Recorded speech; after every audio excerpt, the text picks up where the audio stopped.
Unbelievable. This is unbelievable. Only 601. We're good. Yeah. Right. Unbelievable. Gives me time. Right. Okay, how about now? We got sound now? Can you hear me now? Right. I'm so tired of having to do this. Okay. All right, we can hear it now. We got sound? See, yeah. Okay. It decides what setting it wants to be on because there's a default that gets the line that I plug in automatically, and then there's a different setting that's the one that I have been using because I had to switch from it last time. So this whole thing is just We in here though, right? Okay. All we did was discuss what level of sodium we have for the game, so you didn't miss anything. Yeah. We all over the place right now. What's going on, Thomas? Roy, what up? What up? Sonny, son, Brian, what's going on? There's a lot that we can get to, but I wanna start with what I sent y'all last night. Is that okay? Do y'all have anything pressing right now before we start? I just wanted to congratulate the Junior Nuggets for not laying Can the we egg. just not talk basketball for 3 seconds? It's the Junior Nuggets. I don't listen.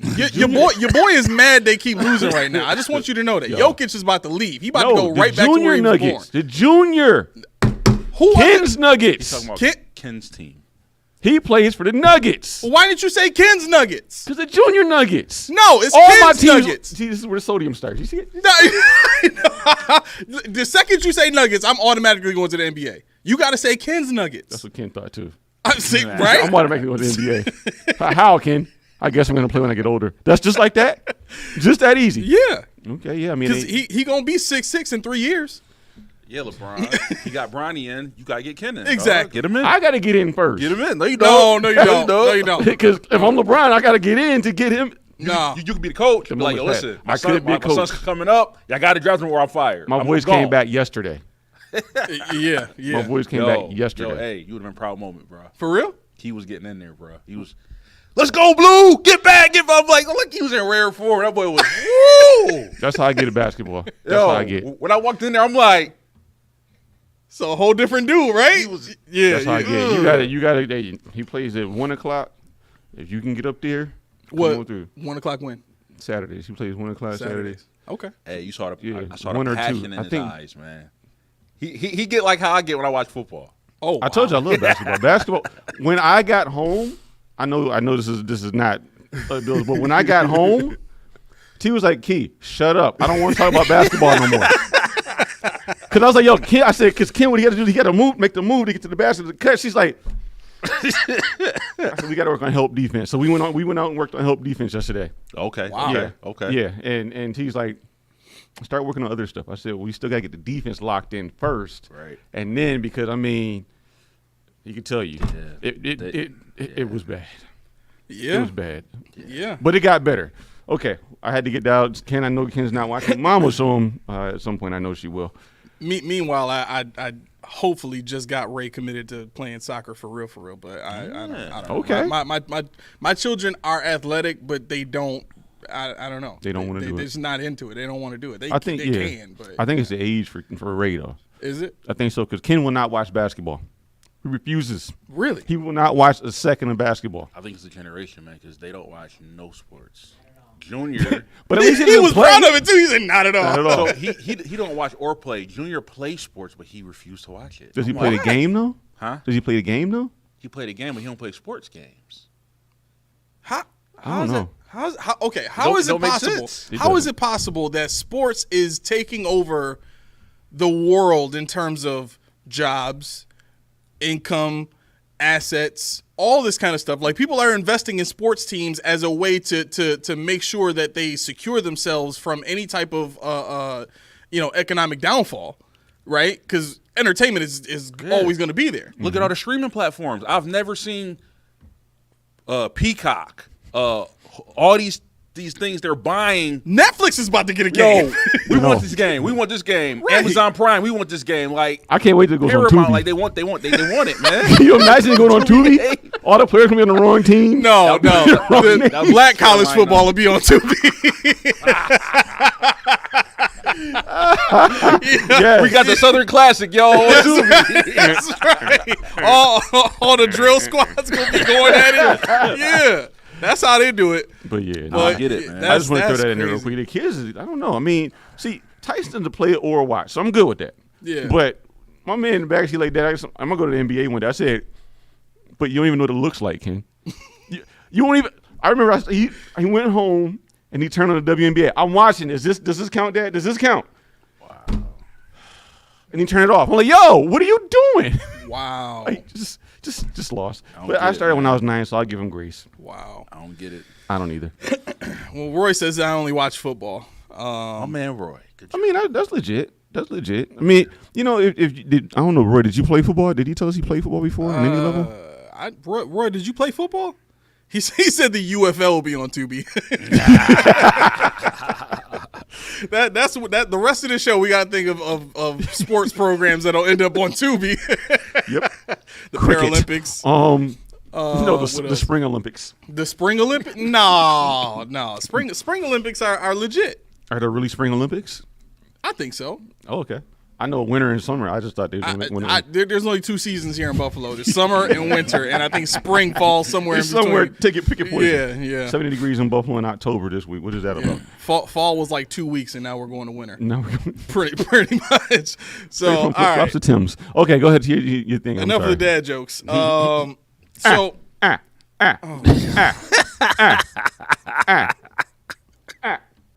Why did I say anything? Why? You hit the knee first. You see what you did? Hey, okay. Do you see what you did? I'm sorry. You proud of yourself? Anyway, all right. So the title of this episode was, "Are the Bills developing a targeting problem, or a target problem?" Right? And I thought this was kind of an interesting thought because we've got Amari Cooper here, and for all of the things that people talk about when they talk about, this offense and how diverse it is and it's a lot to learn and pick up and stuff like that, Amari Cooper, everywhere that he's been, has seen an instant boom, right? Like, instantly he's over 100 yards. Instantly he's, making all types of catches throughout the game. And here we have a game against the Seahawks where he didn't do much of anything, right? It was Coleman that took over the game pretty much. And I thought at that point, what if the Bills have it in their mind that we just need Cooper to take the attention away from Kincaid and Coleman and Shakir, and that's it. If we need to go to him, we will. But he's a rental at this point. Let me just ask you guys, because I asked you before, after seeing this game now, right? Because we saw one where Coleman was the guy and he had the touchdown catches and all that kind of stuff. Now, after seeing this game, are you still invested in making sure Coleman stays here for the rest of his career? I never was. You never were. I Okay. never was. Okay. So no. Okay. No. Okay. No. I like the signing that we got him here, but I don't, unless something dramatic happens where like the money works and everything just fits like perfectly, I don't see him here next year. So okay. So I went back and I looked at the stats and I thought this was very interesting. You ready, Key? Mm-hmm. All right. So Kincaid has the most targets on the team. Mm-hmm. Does it look like he has the most targets on the team? no. Not at all. No. Not at all. Right? Behind him is Shakir with 38. I'm sorry, Kincaid had 44 targets, just so y'all know. I don't know if I said that already. Shakir is 38. Right behind them is Coleman with 34. Right? So I went back and I also looked at red zone targets. I looked at snap counts. Coleman has the second highest snap count on the team behind Kincaid. Right? Kincaid has 275 snaps, 24 receptions, 65% catch rate for 269 yards and 1 touchdown. Right? Coleman is right behind that with 272 snaps, 59% catch rate, 326 yards, 2 touchdowns. Okay? Now, here's where it gets interesting. Coleman has 8 red zone targets and a target share of 47.1%, which is the most amongst Bills wide receivers. He's the most targeted receiver in the red zone. I like that, okay? Kincaid is the only one higher than that. His catch rate is 66.7%. Wait, no. I'm sorry. His target rate is 66.7%. There's one other Bill that is actually tied with that. Can you guess who it is? Tied with 66.7% catch rate in the red zone. Mac Hollins. It's not Mac Hollins. Catch rate in the red zone. Knox. No. It is not Knox. Knox only has like 7 catches all season. About to say that's why I thought his maybe because he had a little bit of catches, his percentage was high. Which they should be using it more. Oh, I'm sorry. You know what? Forgive me. This player has the highest catch percentage in the red zone. It's higher. It's higher than Kincaid's. Oh, Shakir. Keon Coleman. It's not Shakir. What? He has Shakir has the highest catch rate on the team. On the team, outside of the red zone, but inside the red zone, this player has the highest catch rate in the red zone. Oh, I know who it is. Who is it? Ty Johnson. It is Ty Johnson, 75%. Every time he's down there, he pretty much catches the touchdown. That's it. Yeah. So, in terms of receivers, right? And I keep it to receivers. I'm not saying wide receiver. I'm talking about receivers, right? Because when he drafted Kincaid, they said receivers, right? When you look at the Bills' success in the red zone, if they're not going to Ty Johnson for a lot of success, the next highest success in terms of targets and actual touchdowns is Coleman, right? And that's over Shakir, that's over Kincaid, that's over Knox, that's over Mac Hollins, that's over Curtis Samuel, that's over everybody else, right? So just so everybody knows, Kincaid is second on the team with 6 targets in the red zone, and Shakir is third with 4 red zone targets, right? Coleman's reception percentage in the red zone is 37.5%. Kincaid's is 33.3%. So the numbers are telling us, receiver-wise, Coleman is the best option in the red zone at receiver. Mm-hmm. If you can't get Ty Johnson open and get him the ball, you got to go to Shakir. So let me ask you guys this. Should the Bills continue to focus and feed Coleman to develop him into this enormous red zone monster like an Alshon Jeffrey used to be, like a Brandon Marshall used to be? Like, should the Bills continue to feed and boost him as much as possible,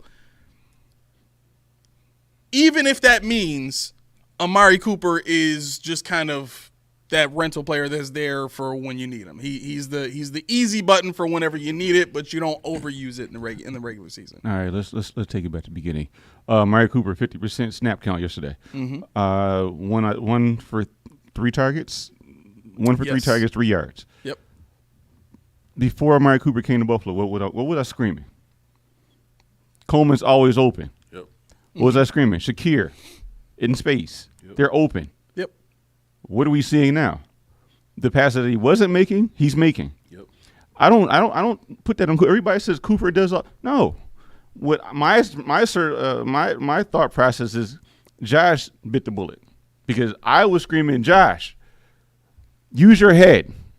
Stop being stubborn. Take what they're giving you. And now you're seeing the fruit. You're seeing Coleman, who was always open, getting the ball. You're seeing Shakir. Those little screens that Josh wouldn't throw, guess what? 100 yards later, look what happens.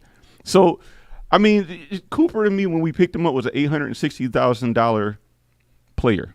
You know, maybe he was the boost they needed. I don't think so. You know, I really don't. I think he's on the team.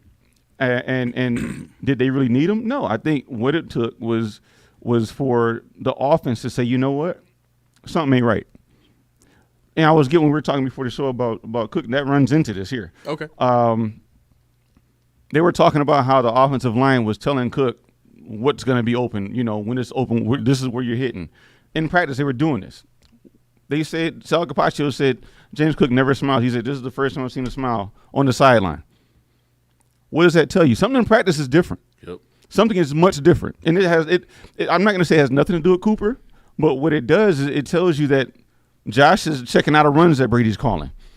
Josh is doing the things that I said as a man, as a captain, as an elite quarterback, you need to be. This is what you're supposed to be doing, and you're finally doing it. And look at the fruit. Mm-hmm. So, I mean, to your point about a target problem, everybody is eating the portion they're supposed to be eating. I mean, you're not force feeding anybody, but you're also not starving anybody out now. Are you saying everybody eats? Keith? Everybody. Oh God. Everybody has. The whole point of me bringing this up is to say nobody but Coleman should eat the red zone. Well, in red zone, see, that's the thing. We got Coleman for the red zone. And the people say the deep ball. We got Coleman for the red zone. You see what he's doing out there. Yeah. I mean, Tariq Woolen, 6'4".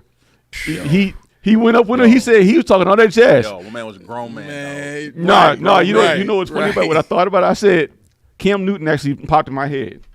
As soon as he got to start John, Cam was like, "Oh, that's cute. Throw it again." Yep. Watch this. Make it so bad, Key. He went to the huddle and told Josh, "Yo, do it again. That's on me. Mm-hmm. Give me another one." Mm-hmm. What I liked about it, I was watching with my man Brandon. He came over. I watched it the first time. Dude was like, "Yeah, you ain't getting that." Keon didn't go in his face. He said, "Okay." He was looking over shoulder like, "Yeah, you ain't see no head moves, no gestures, nothing." Nope. He went back to the huddle.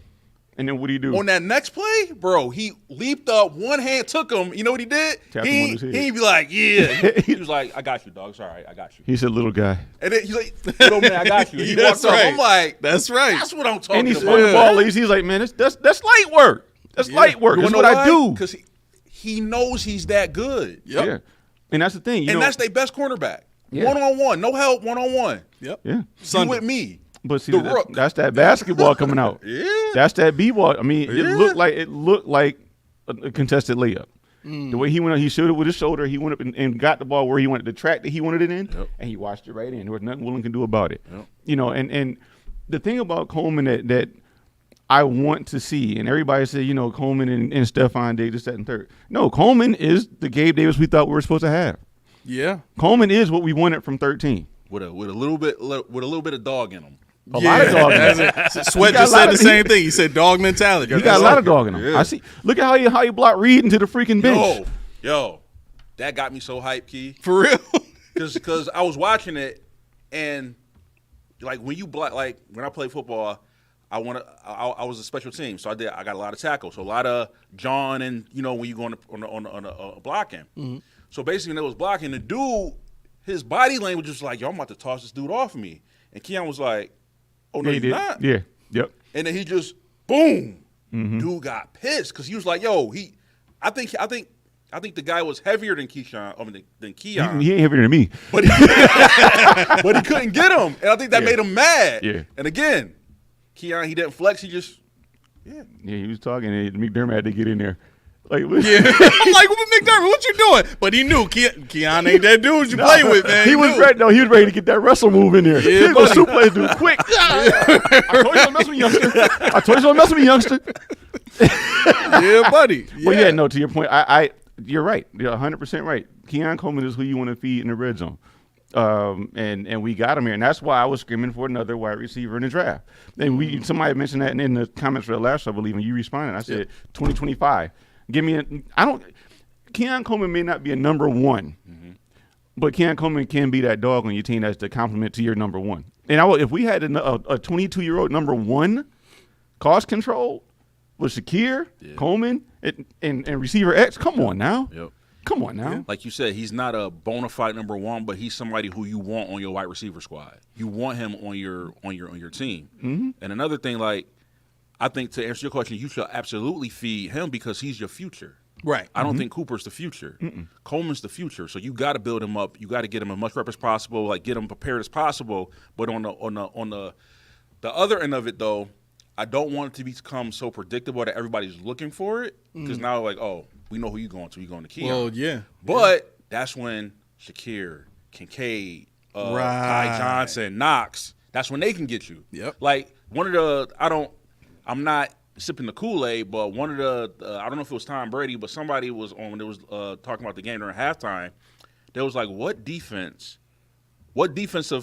team can stop Mari Cooper, Keon Coleman, Khalil Shakir, James Cook out of the backfield? Like, what defense can stop everybody? You know what I'm saying? And like we said before Cooper got here, that only works when you have somebody who's they're scared of. Mm-hmm. Right. Now you got Keon is becoming a presence. Like, you got to respect him now. Yep. One-on-one, you got to respect him. Everybody know what Cooper can do. And now you got Kincaid, and, like, I don't know. It looks good right now, man. I mean, for me, and I'm trying not to deviate from your premise here, but for me, the what I said before the season, Khalil Shakir can be a number one. Oh, yeah. People are saying he can be. I mean, the guy is taking screens. He's taking short. He's taking long. The yak guy. I mean, believe it or not, Keon Coleman has more yak per catch than Shakir, but that's because Shakir has a lot of catches. Yeah. But at the same time, Shakir, he takes shorts long. He makes plays happen. You know, there's a couple of screens yesterday. I was like, he hit a crease and got out of there. If you notice, very rarely does the first guy that hit Shakir bring him down. Right. Very rarely. Like, when you see him catch the ball, the first guy is not going to bring him down. Very rarely he bring him down, but a lot of times he shake him off and he goes. And remember you said who's going to eat? First 100-yard game. And he had career catches. Yep. Most catches he had as a Bill. Made it look easy, too. He had 6 at halftime. Dude. Made it look easy. Yeah. This was the first time that I watched him run that I thought, man, he is really making things happen as soon as he gets to the line. You know, usually there's a hole there, but the holes he had closed up quick, and he made quick, fast adjustments on the fly, and he made them pay. Yes, sir. He made them pay for over pursuing to gaps and all that. I mean, this was, to me, this was his best game, his best production game, his best game as a Bill. Honestly, in my opinion, watching him play, he looked like a real threat as a slasher. You know, before it would look like he's trying to do his best impression of No, go ahead. I'm sorry. No, he's trying to do his best impression of a power runner in a power system, you know, or I mean, and they do a lot of zone stuff,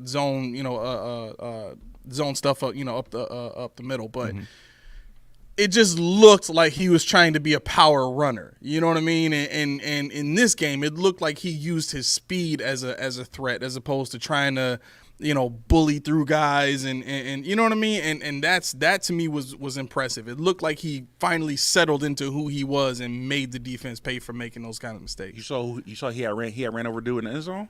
Yeah, he did. But he had leverage at that point too, you know what I mean? Like, but I mean, still, I like the mentality, and I think that's one of the things that Ray Davis brings out too. I mean, watching Ray Davis in that game, it's like, geez, every time the man gets in the game, somebody is falling backwards. Speaking of which, I got licensed now. I was holding it in. Right. Himbo Cook. Let's ask that safety how that head feels. Let's ask that boy how that head feel, boy. He looking to get his cabeza knocked off his shoulders. Yo, and mind you, like I said, from height, weight standpoint, he is the smallest starter running back in the NFL, bro. He's height to weight, he's the smallest. 5'9", 2 something. What is he? 190. So 5'11", 190. So he is. Oh, Cook is? Yeah. Oh, okay. And like from height to weight, he is the smallest. Like, wow. If you go to the game and you see him, he's like. You better leave him alone, my boy. Leave him alone. I'm like, how's he surviving, man? Well, yesterday, that boy tough. Man. Y'all must have pissed him off. He must have seen his show. He must have seen you and Kevin talking. Was it Kevin talking about Davis is number one? No. Himbo said, what you say? What he had, 6.5 a carry? 6.5 a carry, 116 on 17 carries, 2 touchdowns. Honestly, what for the penalties? He had a $150. Yeah. Easy. Yeah, because they called back 2 long ones. Easy, he would have had a $150. I was like, man. Oh, yeah. Aaron Jones. I thought Aaron Jones looked kind of small. Aaron Jones is 5'9", 207. Yeah, no, he's pretty stout. The next person who's close is A-Chain. Oh, how big is he? He's A-Chain like A-Chain is 2 inches shorter. Yeah, he's like 5'8", 5'9". But he's, I want to say, 5 pounds heavier.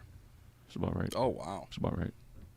Wow. But yeah, I was watching that game, but I was like, look at my son go. Look at my son go. Yeah. Take it. All the haters. Hey, you ain't big enough. Real quick, Sweat says, I pray the dog mentality that Keon is displaying make everyone step up on both sides of the ball. Hey, it looks like it. Oh, one thing too, I want to say, the coordinators. They interviewed Bobby Babbage before the game, and he said around week 8, he said they're both essentially rookie coordinators. I mean, I know at Wichita he was a coordinator before Brady, but like this is the first time where he's calling like his own shots, whatever, right? So he said, and I love the way his mind works. Babbage. Babbage. He said going into like week 8, he said people start to get comfortable talking about the coordinators. Like, so I got to evaluate myself. Am I being too predictable? Am I calling the same stuff? Do I need to switch things up? Because he doesn't want to be one dimensional where people know what you're thinking. Like, he has to switch it up. So you can't get comfortable in calling certain plays or running certain formations because eventually you're going to get people going to be on to you and know what you're doing. So he had to switch it up. And he said the same thing with Brady. Like, is there a reason why we're starting slow? Why are we starting slow? Like, is there a reason why I'm getting too predictable? Is it always run, and pass, run, and pass? Like, they switched it up, and both units played great. Now, don't get me wrong, it wasn't perfect. I hated the penalties, but that referee staff, they're known for throwing a lot of penalties. Right? They're known for it. But besides the penalties, that was probably one of the most complete games against a good team I've seen the Bills play all year. Yeah, I mean, this was egregious stuff. This is Bills Mafia need to be ashamed of themselves. What? Why? They need to be ashamed of themselves. You took over another stadium and made another fan base look terrible at their own home. I saw the videos, bro. You couldn't tell it wasn't a Bills game. When Cooper made the catch, all you was cool. Like, what are we doing here? This supposed to be the 12-man. Outside the stadium, it looked like Highmark, dog. Yeah. They had the tables in there. They were going through tables. Like, they were doing what they do. Man, Gino said, that he said they traveled well. They made it uncomfortable in your own home, in one of the loudest stadiums in the whole league. He had them so mad they was fighting themselves. Dawkins was like, "What am I supposed to do?" That's a great point, man. Dawkins was like, "One of y'all supposed to be fighting me, not each other." Yeah. They say he broke it up. It looked like he was about to cry at one point, man. And don't get me wrong, like, one, it's raining, it's wet, and then when you're playing and you get all those calls, like, it does kind of demoralize you. It's like, come on, it's frustrating. Like, dude, what else do I got to do? So you're already high. So one little push of a button and you gonna blow, man. Yeah, that was. Go ahead. I was just gonna say real quick. I think this was a perfect storm for the team. I don't want to say giving up, but kind of having to accept what they were at that point in the season. Because to be honest, and I said this yesterday in the text with y'all, this team is hurt. They're hurt along the offensive line. Their secondary is hurt. You know what I mean? They were missing a safety. Their other corner wasn't playing. You know what I mean? So this wasn't a team at full strength. This is a good pass defense this team has, and we didn't see that because a lot of the players that give that team that ability weren't there. You know what I'm saying? So it's tough to come away from this win feeling like, yeah, we dominated a great team. It's kind of like beating the Patriots without Brady. It's like, it counts a little bit. Like, you beat the Patriots, but don't really. To me, their best player was still playing. Who was that? Keon Smith. No, DK's their best player. He has to be their best player. Well, this year probably is Gino. This year because he's leading the league in passing. That's just because they throw more than everybody. Listen, if I only threw the ball. About yards. I'm talking about in completion percentage. He's way up there. Completions, he's up there. He's up there in a lot of stuff that has nothing to do with throwing the volume. I get that. But Russell Wilson did the same thing with the Seahawks. I think it's more about the way that they take care of quarterbacks up there.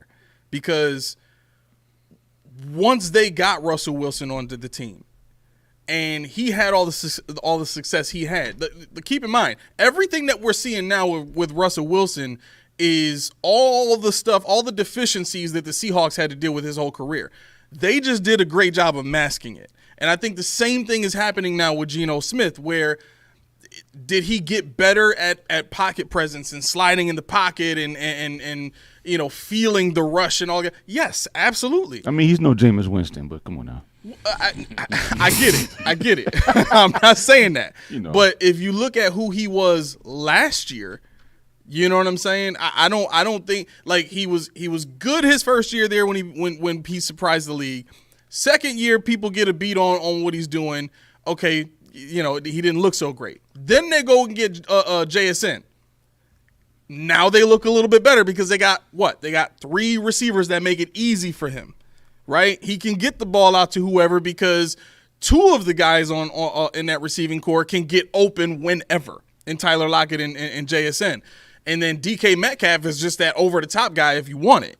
You know what I'm saying? So it's hard for me to say he's the best player when he's got 3 damn good receivers and he's got one of the better running backs in the entire NFL.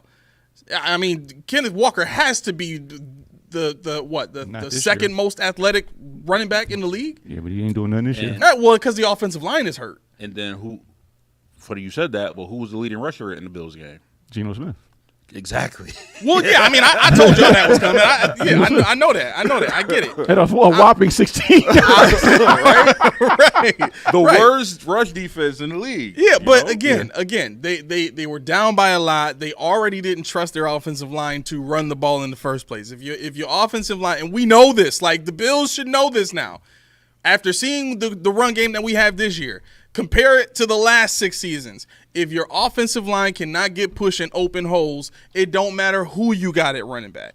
We just so happen to get the benefit of the offensive line coach, I forget his name, Aaron Cromer doing a what looks like a pretty damn good job with the offensive line this season, getting them to be more efficient in the run game, and then on top of that, 2 good running backs that can get in there and make it work. So I don't know. I'm not saying that the Seahawks are a trash team.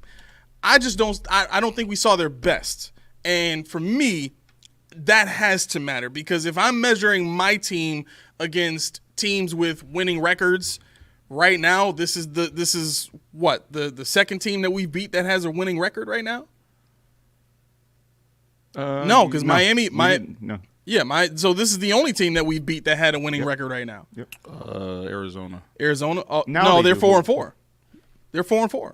Are they 4-4? They just beat Miami. Yeah, to get to 4-4. Yeah. Okay. Yeah, so this is the only team that we've beaten, and now they're at 500, but they had a winning record going into this game. So again, I'm just trying to not get too high, not get too low, and keep it even keel because we have the Dolphins, who I expect us to dominate, coming up, and then the next 2 games are what? The Colts and the Chiefs? Wake me up when we get to the Lions. Wake me up when we get to the Lions. Yeah. What is it? Colts, Lions, Chiefs? Is that what the schedule is? I'm not sure. I'm not sure. So you got Colts, Miami Colts, KC, then San Fran. After the bye. San Fran. And then Detroit is so we're going to after. beat San Fran? Yes. Yeah, well, I think we'll beat San Fran. Well, I mean, we definitely going to beat them because this well, the game is the bye. If which call playing, it might be different. No, we 7-0 after the bye, man. We ain't never lost. Run CMC. We're 0-7 before the bye. Run CMC. You gonna run see them beat them boys after the bye week. That's what you gonna run see. He said, see, all right. no pizzazz. Just some razzle dazzle in there. That was nice on the fly. I like it. Oh my gosh, we got a bunch of comments that go came ahead, in read just them. now. We got a bunch of show left. Sheesh. Wow. Okay. Lindsay says our 3-headed running backs and Josh will be a key come playoff time. If only the Raiders would have put Aiden O'Connell instead of Minshew.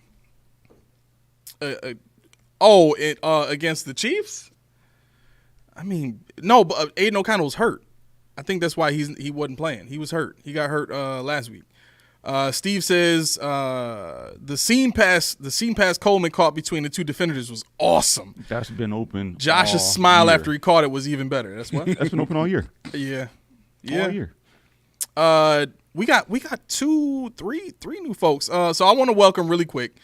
Where is he? This ain't a good look. Really quick. What ain't a good look? I want to welcome some people. Who are you? No, it's not. Who are you? It's where are you? You somewhere. Oh, Raymond Jaws. Welcome to the show, my man. Because you are in the chat, you are now family. Same goes for Nate Shade Jones. What's going on, my man? He says, I'm struggling to find the point of this conversation. So we bounce around, and this is more of just a genuine, regular conversation. You're a fly on the wall when you watch this show. Mm-hmm. Alton Rowe, what's going on? He says Cooper has only been on the field for one of Keon's 9 catches the last 2 weeks, so he can't be the only reason for his success. Maybe the trade lit a fire under him. I think that was part of the point that I was trying to make, is that most of this game, Cooper wasn't even there. Mm-hmm. And Keon was still dominant in one-on-one coverage. And for me, keep that coming. Because the second Cooper gets acclimated to the offense and he's ready to come in and know all of the audibles and all that kind of stuff, now you have your 1A and 1B.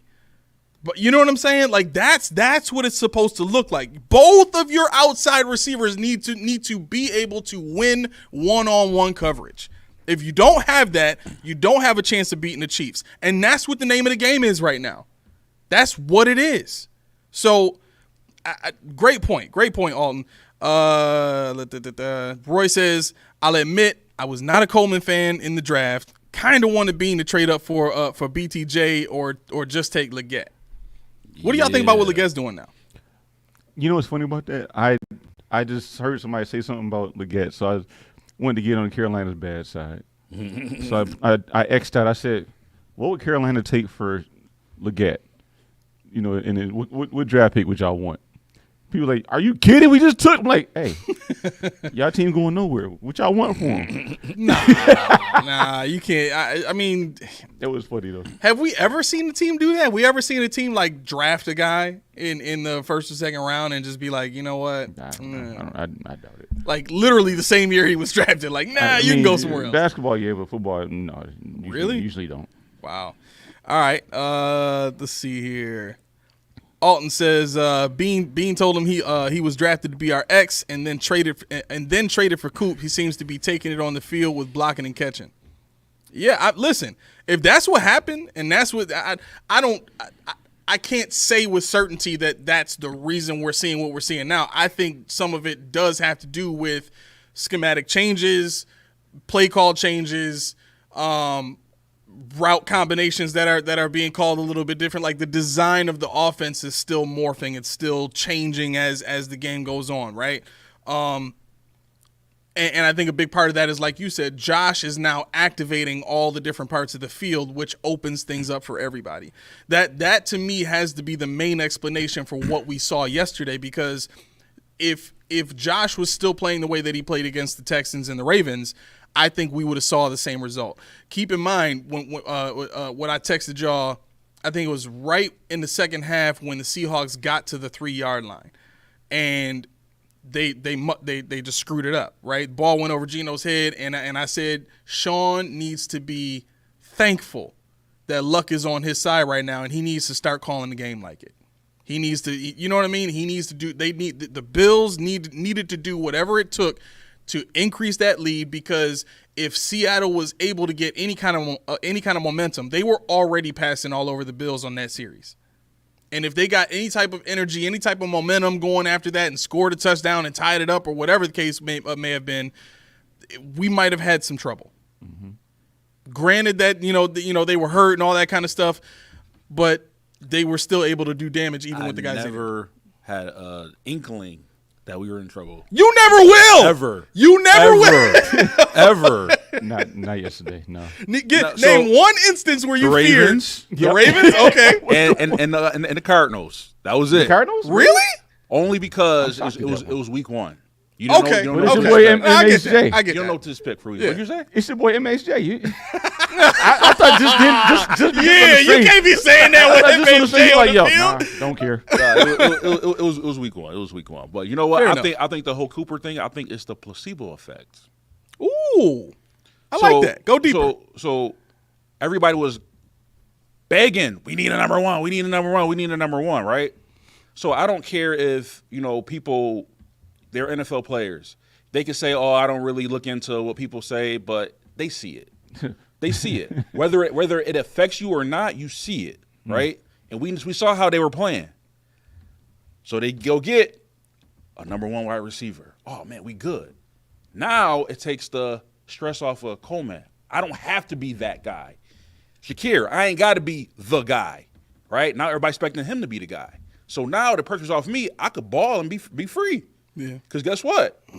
I ain't the number one, baby. He is. You know what I'm saying? So when he got there, everybody just clicked. Josh was like, okay, I have somebody who, if somebody can't catch the ball, I know he can. I think everybody was just like calm and peaceful, like, all right, people can shut up now because we got a number one. They can't say nothing, and they balled out. And again, we were winning before they got there, but like people said, against good teams, we look like crap. Mm-hmm. But you add Cooper to the mix, everybody's elevated. First 300-yard game, first 100-yard receiver. Now we got another 100-yard receiver. While we had a 100-yard rusher. And truth be said, if they would have kept Josh in, he goes for 300 again. Yeah. And what did they do? They got rid of the cancer, MVS, for $860,000 upgrade. Amari Cooper, problem solved. Yeah. I think I have to argue your point about them seeing social media though. They don't be watching that. You don't think so? Trayvon Diggs don't watch that. Huh? Did y'all see that? Trayvon Diggs? Yeah. No. He came off the field after the game was over. Came out of the locker room and found I guess one of the reporters tweeted something about him. So he confronts him in the hallway in his pads. Yo. So like first things first, you don't get a shower. You don't take the equipment off. I got to dress this right now. I got to go find this cat. He out there. Let me go talk to him. He told him to report about these peanuts. I'll just say it like that. He didn't say pee though. Yeah. So Caitlin asked me, she goes, what if a player headbutts a coach? I said, he's off the team. And she was like, what? Like she was shocked.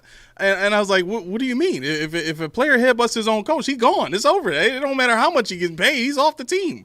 And she was like, no, what if a player headbutts the other team's coach with his helmet and just headbutts? And I'm like, oh, he probably gets suspended. Like, you know what I'm saying? But thinking about what y'all just said about Trayvon Diggs, like, that's an instance where you pressing a dude with your pads and everything on. Like, I'm sorry.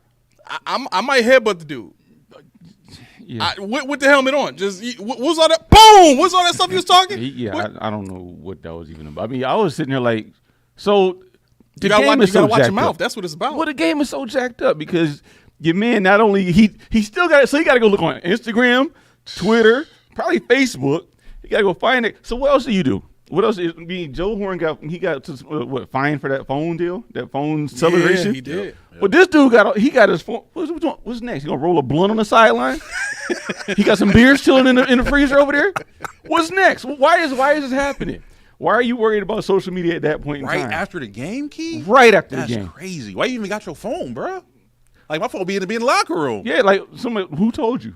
I know Bill Stephon told him. No, Stephon was dealing with his own crisis. He had his knee is in trouble. He hurt. Yeah, that might be bad. But no, I thought that was funny. You said players they say they don't see it. I know, like it's like they any interview you see. Oh, we don't really pay attention to social media. You see it. Like I said, whether they react to it or not, they see it, man, and it's in the back of their head when out there playing. They said I can't do this. They said I can't do this. Like it has an effect on them. It really do. Start hulking up. I like these 2 points together. Miguel says, I think I've seen Miguel here before. Welcome to the show. Either way, he said, and he's talking about Keon. He says he's learning from Coop in practice on his releases and route running. And then Steve says Coleman's biggest criticism was getting separation. His move at the line of scrimmage was the key. When he got. I'm just paraphrasing now because he said the key we got the pass interference call. Yep. He shook him so bad. Willem was like, "Oh snap! He ain't about to embarrass me." And he had to grab him. He had to grab him. Yeah. And that's one of the things I knew listening to Keon Coleman in his first few interviews talk about the game of football and talk about his approach to it. I knew it wouldn't take him long to get used to the speed of the game, right? I knew because of the way he thinks the game, it wouldn't take him long to get acclimated to thinking the game at that level. He has an elite receiver mindset. And I think with his athleticism and his work ethic, I think he can be a number one. I like for everything that we say about guys like I mean, who can I name? I mean, okay, Devontae Adams.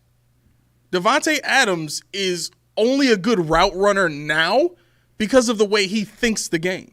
But he didn't start off that way. Mm-hmm. He just started off being athletic and jumping over dudes and catching fade passes in the end zone. I remember his second season where he really started to blow up. He was the only guy in Green Bay. And so guess what? Rodgers was like, you know what? You tall, you can jump over dudes. We're going to throw fade passes all day. We're going to throw deep balls, let you make plays on the ball. His route running evolved as he got further along and longer in the tooth and got more skin in the game. So I think Keon Coleman is on that type of trajectory. And this was one of the things, going back to your comments you made about drafting a number one receiver next year. The only thing I can see getting in the way of that is Keon Coleman's progress. I think if he continues to have the impact on games that he's having now and giving his team the juice and the momentum in those key moments, I think they're going to look at him as like, this is it. This is what we thought we were getting with that second round pick. We have our number one guy. Now we just got to either let Curtis Samuel step into that number two spot or draft somebody else to step into that number two outside receiver spot and roll with that. And to back your point, though, I don't want them to do that. Mm-hmm. I want them to see this as, look, the offense looked extremely dangerous with Cooper and Coleman on the outside. With everything else that we have on the inside, Knox, if you want to keep them, Kincaid and Shakir, and even Cook, right? So if they see that offense or that formation or that iteration of this Bills offense as the highest standard that they've seen since 2020, then yeah, hopefully they end up doing what you suggested in drafting another receiver in the first round. But knowing the way this team is operated, do we think that they would do that if Keon Coleman continues on this trajectory? I don't think they get a number one because it's so rare for the Bills to go get a number one guy in that first round. Like I don't think they'll do that. And plus, like we said before, that is the second highest salary in the NFL after quarterback. Yeah. So I don't think they want to shell out that money right away. But again, I mean, the benefit. I think the benefit will outweigh the cost. But I don't know if they're looking at it that way. I would do it all day long because it just solidifies my offense for the upcoming years of giving Josh another weapon. You know what I'm saying? I would do it, but I don't know if it justifies the cost for them. They might say, well, we could do the same thing in the second round or the third round, especially if the wide receiver class is deep. I mean, you don't have to get a number one overall pick wide receiver. Right. You know, you can get, what was Devontae Adams drafted second round? Yeah. Trayvon Diggs is fourth round. You know, you got fifth round. Yeah. You got guys that came out. You know, what's the guy for the Rams? Jordan Whittington, who's ripping it up right now. He's a sixth rounder. Yeah. So you like Whittington? I didn't, but I think what he's doing. I mean, he's a yak guy. He's leading rookies in yak.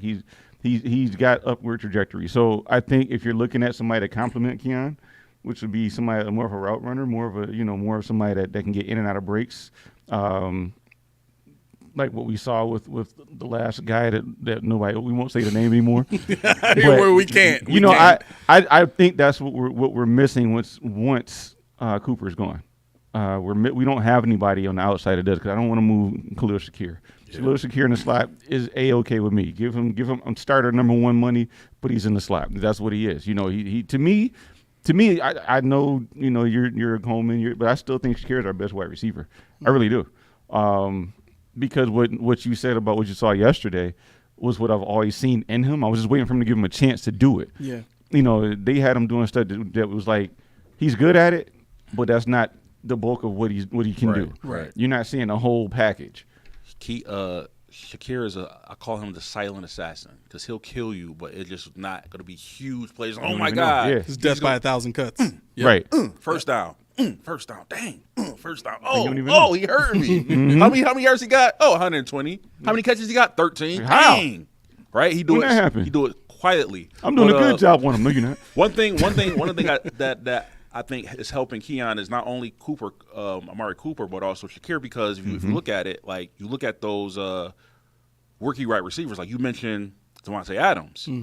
He had my man Jordy Nelson there. Yeah. And Jordy Nelson was a beast with the route running. Yeah, his rookie season. You know what I'm saying? He was a beast. So, you know what I'm saying? He got him to learn from. But I think that's what you need. Like, that's one thing about Malik Neighbors that I don't think he's getting. There's no solidified, like, veteran wide receiver that he can really glean from. Like, don't get me wrong, there's guys there, but they're not, like, on his level. You know what I'm saying? I think the most tenured guy is Sterling Shepard. No, he's Tampa Bay. Oh, that's right. They got Slayton. Yeah, Darius Slayton. Yeah, but Darius Slayton, I mean, who is that? You know what I'm saying? You know what I'm saying? So I think that's the one thing that's going to hinder Malik Neighbors. Yeah. You know, but you look at everybody else, like Adunze, he got DJ Moore, he got Keenan Allen. Like, they got boys. So, like, their uptake is just going to go up. Like, I can't wait to see a year 3 Keon Coleman, bro. Yeah. I'm telling you right now, year 3, if we still got Josh and he's still rolling, Pro Bowl all day. So let me ask y'all about this comment real quick.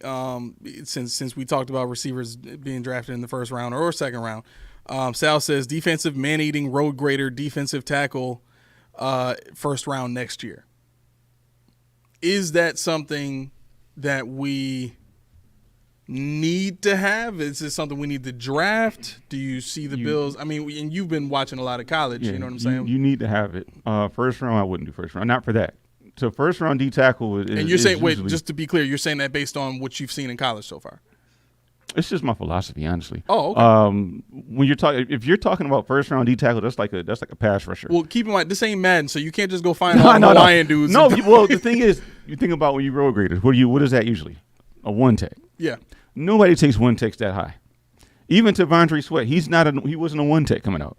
So one techs are like Zion Lowe, who they picked up, who they try to put in 3 tech. I mean, Vita Vea is road grader. Vita Vea he was like 350 pounds, but he was a pass rusher in college. You know, he was a power rusher, but he wasn't a two gapper, which is, you know, that middle of the pack. Double A kind of guy. So if you wanted to get yourself a pass rushing D tackle, which that's not what Sal was asking for, yes, that's the higher the better. But if you're looking at, you know, even last year's draft, there were a lot of guys later on that we could have made a move on if we wanted to draft at that point in time. So I think they're more interested in probably depth. You know, I think they want all 3 techs, but they want somebody that has the ability. That's why Elianku played. And, I mean, he was pretty good yesterday. But he's not a one tech. He's not a road grader guy. People get, like you said, I laugh at it because that's the complete opposite of me in real life. Because the size don't mean nothing. You know, in real life, Elianku's 330 pounds, 340 pounds. But he ain't a one tech. He don't play like it. Right, he's not a one. But he's like Jordan Phillips. Jordan Phillips exactly. is 330 pounds. But don't play like they're penetrators. So it depends on what you want and the value. You know, for this, no, I think you need to look at linebacker before that. Yes. Yes. Really? Yes. Yeah. Even with all they've invested in linebacker, and you still have Milano, and you still have Bernard. Well, that's the problem. Can't count on Milano. Exactly. Right. That's the problem. Do you trade him? You can't count on him. Why pay him that much money? I don't think you want to get him. I don't think you want to just like get rid of him. Like, well, it's going to be tough coming off that kind of. He's still. I think he's still going to provide help. Like, matter of fact, like, so he flew out to the game. Like, I'm like, yo, why is he going to the game? But I'm like, okay. So you saying just start the pipeline now, basically? You might as well, because look at it. Like, you got Dorian Williams and Balen Spector. Now they not crappy, but they not elite. Yeah. You know what I'm saying? Like, why not go get you a young elite linebacker? Because guess what? How you can't count on Milano, like he gonna get hurt, and then you got Bernard, but you only got one. But he's doing the same thing. Right. Too small. I would try to get that Brian Urlacher or that Luke Kuechly or that Fred Warner. Like, I want to. Yeah, that's easy. We just go grab that. I want one of them. They out there, man. They out there. Would the Bills even draft that guy? Because I mean, they had friggin' Sanders available, and who's the other linebacker they had this 2 seasons ago? It's been like 2 really good linebackers that's been drafted, like middle linebackers that's been drafted. Yeah. The last 2 seasons, and they ain't touched them. No, they're not interested in that. I do think the linebacker needs to be addressed because, like you said, Milano is getting older. His contract's almost up. You're not going to re-up him again. Bernard's starting to be injury prone, it seems. Balen Spector was fine yesterday. He was fine. I actually know. I like what I saw out of him But I told you guys, I think I texted you guys, this is the depth I'm talking about. Yeah. You know, DeMar Hamlin, Balin Spectors, even Austin Johnson, people like that. Even though he's too old right now, he's not really that pipeline depth. But quality depth is what's going to get you far. Because what happened last year? Oh, we would have won. We were hurt. Now you got guys who were starters. Right. Can be a backup to somebody better because iron sharpens iron, right? So if you unseat your starter, obviously you got better. And I'm not talking about Mike Edwards. I'm sorry, Mike. I'm not going to pile on you, but it's just so. You know, that was a weak move. And so was Deion Lewis or whatever that linebacker they picked, weak move. Kareem Jackson, weak move. These are weak moves because they have no intention of unseating anybody. They pick these guys up just to say we got them on the squad. You saw them in preseason. Enjoy yourself. But when they start making stronger moves, and I put my notes, what's the difference between these Bills and the Chiefs? What's the difference between these? Well, I mean, to Lindsay's comment, and I wanted to get to this. To Lindsay's comment, she said, you see the Patriots traded Uche to the Chiefs? For a 6th round in 26. A 6th round in 20. This is 24. I said, wait a minute. That be the difference, my man. But what I'm getting at is. I say that the biggest difference is they got experienced coordinators. Close. They have elite coordinators. Close to what I was getting at. Yeah. You like my answer. Coaching. Yeah. That's the only difference right now. This team is better than them. Yeah. Hands down. But the thing is, they've been better than them. But look at this, like this. Andy Reid coaches like he's been there before. Yep. He has a swagger about him. Yep. Sean McDermott has been there before, but he don't practice. He don't coach like he's been there. He gets scared. He starts Every getting timid. time. You can't do that. Yeah. You've been there before. Divisional round should be Right. you know. Right. And for us to keep banging our head against the wall over and over and over and over again is ridiculous. You know, I was talking to my man about it, and I'm like, he said, "Key, I thought we're getting good though. We're getting better." I said, "We've been good. Right. Nothing is new. Right. The offensive line is the same offensive line. Keon Coleman has been doing the same thing since week 1. We just finally started throwing the ball. Yeah. A revelation. This dude is doing what he's supposed to be doing. Shakir, he didn't have no special Wheaties. Right. You know, Right. nothing about what we did yesterday or the week before was something that we couldn't have done already. Right. And Amari Cooper be damned. Right. We could have been doing this. Now, hold on. Now, let me ask you a question. So with the Chiefs, to me, there is no team in the AFC, and it's been proven, that can beat the Chiefs in the playoffs. Like, Bengals did it once. They had that one season where there was, after that, crickets. Yep. Right? The other person who beat them is gone. That was Brady. Yep. So my thing is, I'm not saying that they're unbeatable because clearly we beat them, but like at that level with coaching and Andy Reid, nobody's been able to do it.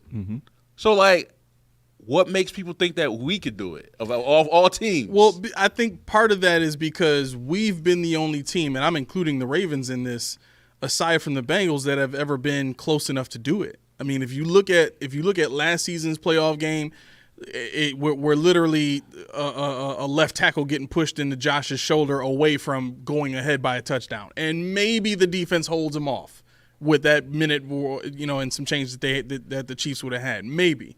We don't know. But if you look at the 13 seconds game like that, we had them.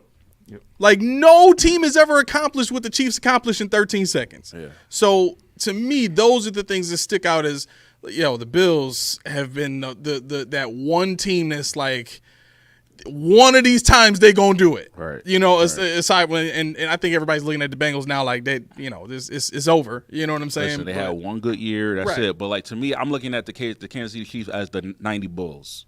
Like that, them boys, they just can't be beat, man. I think they can't be beat right now. I think if we had a team, to Abe's point about 13 seconds in last year, we had a team that had fire in their eyes, was disciplined. Yeah, that's how we would. Yeah, because you know what? Because now that you said that 13 seconds, I saw that in those players. I saw that. Like, you could see it in their eyes. Like, Josh was on one that game. He was on one. He was on one. He was locked on one. in. Yeah, they were on one, and that's the thing. And everybody. It's funny how everybody says Amari Cooper is the reason why people are getting off now, but in the playoffs, there's somebody that contributes jack. How does that work? How does that work? What changes because of the player? So which is it? Can you contribute without contributing, or are you just you have to be on the scoreboard? Right. Yeah. So I mean, when people make these statements, it drives me nuts because one, when I was at Ken's game, we're watching it and I'm sitting here like, okay, he's not scoring, but he's making sure his man doesn't score. Mm-hmm. He's picking up that person, so this other player can get on a smaller person. Mm-hmm. And that's what complementary football is. It's okay. I'm going to sacrifice myself for you to get off, but I bet you better get off. Right. And that's how I felt like 14 was. I'm going to sacrifice myself for you to get off, but you better do it. Josh, you better do it. Gabe, James, Devin. I want to see results because if I'm going to get clowned, if I'm going to get talked about for not doing, y'all better do something because I got two guys on me. And now we got Amari Cooper, Mr. Smiles, Mr. Quiet. We saw one ball bounce off his face. Josh threw the heck out of it. He ain't never seen nothing like that before. He's like, oh. He's like, oh, you throwing. A little faster than I'm used to, Josh. Right. You throwing. Say, baby, take a little off of that. Sounds like something he would say, too.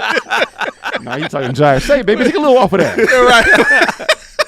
I'm used to slow down on the corners, man. Right? Oh, my 1970s cut. But no, I think when it comes to the dynamic now, I don't think people are really worried about Kincaid like they used to be.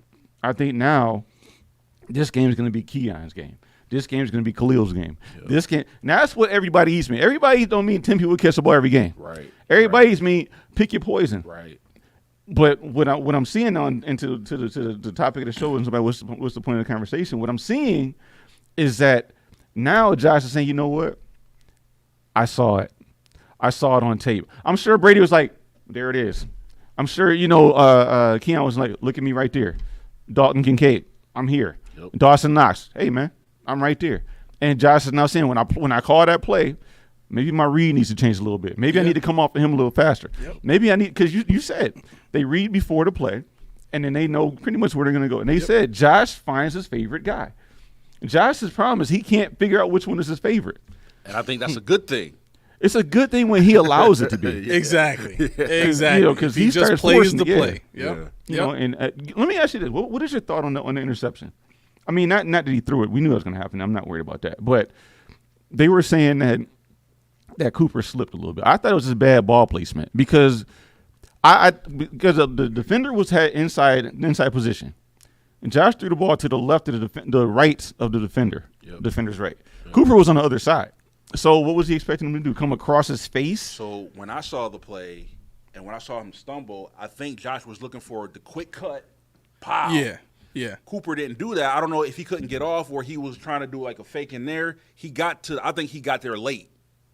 And that's where the interception happened. I think Cooper was late on the delivery and Josh was like, yo, you open, we going to get it. Because the same play, had that been Coleman or Shakir, it's a catch. Yeah, right. I got to look at it on all 22 because I just feel like that would have been hard to make that completion with the position the defender had. Well, you got to keep this in mind too. Some slant routes are all about timing because you have your slant routes where it's called and you look to see where the defender is, then you throw it. And there's other ones that are quick, get the ball out of your hands type slants to your best receiver and let him go and make a play. I think this was one of those plays where that was the only read. It was go to Cooper, get him on that slant, and I think because Cooper couldn't get his footing with the field being as wet as it was and slipping, I think that's where, because if you look at where Josh threw the ball and when Josh threw the ball, if I'm not mistaken, it was under 2 seconds he had that ball out. That ball was, as soon as it snapped, boom, it was out, right? And so what that tells me is Cooper should have been at that spot. I don't think Josh throws that ball to that spot without having it in his mind. We've done this in practice, and he's been at that spot every time. You know what I'm saying? I mean, the all 22. I expect to support what we've been saying, but we could be wrong. But I can't. To me, the interception doesn't count. If a receiver slips and falls, that's not on Josh. I don't care if he threw an interception or not. Yeah. I think it had to happen at some point. I was happy that because remember what I said. I hope it doesn't bother him. Mm-hmm. Yeah, after he did it. He was just like, oh man. All right, here we go. Right, he came out balling. Right. Yeah. Really quick, PHF, welcome to the show, my man. He says, how y'all feel about people saying we got to do this and do that, and when the Bills demolish teams, no one cares? Hey, my man, that's my point, bro. That's my point. I've been working on that all the time. They never give you credit when you win. They always want to pick something. Oh, they won, but this team is hurt, or this team sucks, or this team's not as good. Bro, I'm by the way. They don't do that to everybody else. When the Chiefs barely win by the skin of their teeth, no one says, oh, man, they barely won that one. No, it's the Chiefs. They do what they did. But when the Bills do this, oh, yeah. I'm with you, bro. You want one? I'm with you. You've been holding on to that one for a while, bro? Bro, I'm always like that. He was like, oh, here we go. Right. He was like, oh, finally somebody unlocked the door for me to walk through. Which is funny because you say that, and my man, he said something to me. I was like, yeah, it was cool, but I want more. And he was like, what do you mean you want more? I'm like, I just want more. Like I want to stack. I want to stack right, on top exactly. of. You know, I'm not going to sit here and remember I text you guys like I always text you in the game. Now to go to GR and listen to DeMar Hamlin slander. That's all they got. Yeah. It's going to be somebody attached to it, and that's it. And I'm not saying he played good, not saying he played bad, but the point is to Mel's point, when somebody does bad, let's jump on it. Let's do it. Yeah. But when you can't find that out, we got to go to Old Faithful. Something old faithful. But you know what's funny about that? You know what's funny about that? And I completely understand where you're coming from, Mac. And I understand how it comes off that way when I'm criticizing the team and all that. But at the same time, as a coach, don't coaches do that? It's like, yeah, we had a great game, but we could be better. Yeah. You know what I'm saying? And I think that's been my mindset the whole time is like, yeah, we won 31-10. Yeah, it looked good. Yeah, we threw all over the yard. But, man, there's a few things in there. You know what I'm saying? And I'm sure the position receivers and Sean, and like everybody's going to the players and say, hey, y'all did great, but, my man, you missed the block on this one. Matter of fact, somebody who messaged in about this dude. Somebody messaged in about Snowman, said we got to talk about the Snow-Go Man. The Snow-Go Man? The Snow-Go Man. What? I don't know if he was meaning that to say that Dawkins played well or if he didn't play well. I didn't really study him playing too much throughout the game, and I only watched it once. I tell you what, they was bullying people in that run game though. Oh yeah. And I mean, they was having fun, bro. Most of it was up the middle though. But see that goes back to what I was talking about. They made a point to mention that David Edwards and Deion Dawkins were having communication with James Cook. And they actually showed when you were in a huddle and you saw after one of those big rushes, Dawkins was doing like this, and Edwards turned around, and then they gave him a high five after he ran the ball. So there is something with those three. There is some communication, and I don't know if that bleeds into McGovern, if that bleeds into the other side too. But why does Torrance and Spencer Brown keep playing 100% of the snaps? They keep pulling off the other, but these dudes they playing 100%. What they do so offset? What they do so wrong? Yeah, and I don't know if y'all was paying attention. Like earlier in the season. Like you hit it on it, Keith. You could tell there was communications at the pre-snap. Like you could just tell by the head movements, like between McGovern and Torrance, like they looking and like why, like what's going on? Like their communication was off. Right. And I think that now they're starting to get on one accord and they're starting to communicate, and now they're kind of feel how each other's going to play, and that they're playing better now. Mm-hmm. So you know what? Thinking about that, some of that may have to do with Torrance's comfort in communication or being sure that he's, seeing or understanding the call coming from the center. Because, I mean, it's like the call starts at the center and goes out if it doesn't come from the quarterback, right? And so Torrance hearing something and then processing it and being able to get it to his man before the ball snaps, I think you're absolutely right. I think we're seeing him kind of come into his own in that respect, because one of the things we know about Torrance, you're not moving Torrance. You can't go right at him. You got to go around Torrance. That's the only way you're going to beat him. And some of what we saw last week in the film, the film review that we did, you can kind of see the communication issues be a thing where, the center goes one way, and then Torrance and Spence went a different way. Well, that lends to, okay, well, if Torrance had communicated the way he was supposed to, maybe Brown gets the memo and he'd move. You know what I'm saying? So that does make a big difference. And the other part of that, too, is I think the Bills need to really be thankful to the fans for taking up them seats and not allowing the entire stadium to just be so loud that they couldn't get the calls. Yeah. Like, think about how much control the Bills had as soon as they scored 14 points. I think everybody in the building knew, man, it's probably over now. Yo, the end of the third quarter, I was watching my brain. I was like, yo, they getting ready to leave. That's what it looked like. Like party out. Yeah. Let me hurry get a good spot so I'll be stuck in traffic. I mean, that crowd was ridiculous. Yeah, it was ridiculous. And the other side of the country too. That's the part. I'm gonna hit y'all with a toss up. You ready? Yo, Steve versus Steve. I'm scared. Nope. Oh, okay. Nope. Steve says, "Wake me up when the Bills bully a team with a winning record. What winning team did we beat?" Oh my God! Asking for an educated. Oh my God! Let me ask you a question. What team did KC bully all year? What team did KC bully all year? Name one. Let me help you. You can't, because they ain't bully nobody all year. But they 7-0, and they ain't bully nobody. You know who did bully people? Them Detroit Lions, though. Yes, they did. Oh my God. You know what it is? People want the Bills to just destroy teams. Like, it's got to be 85-0. No, it's got to be more than that. 85-0. Josh got to have 500 yards, no interceptions. Cook got to run 300 yards. Like, they have to demolish teams. There's no close games. No, they can't have that. You got to obliterate the teams, or it doesn't count. Miss me with that, man. Yo, I'm all right, brother. I'm all right. I'm all right. Man. Yo, that was amazing.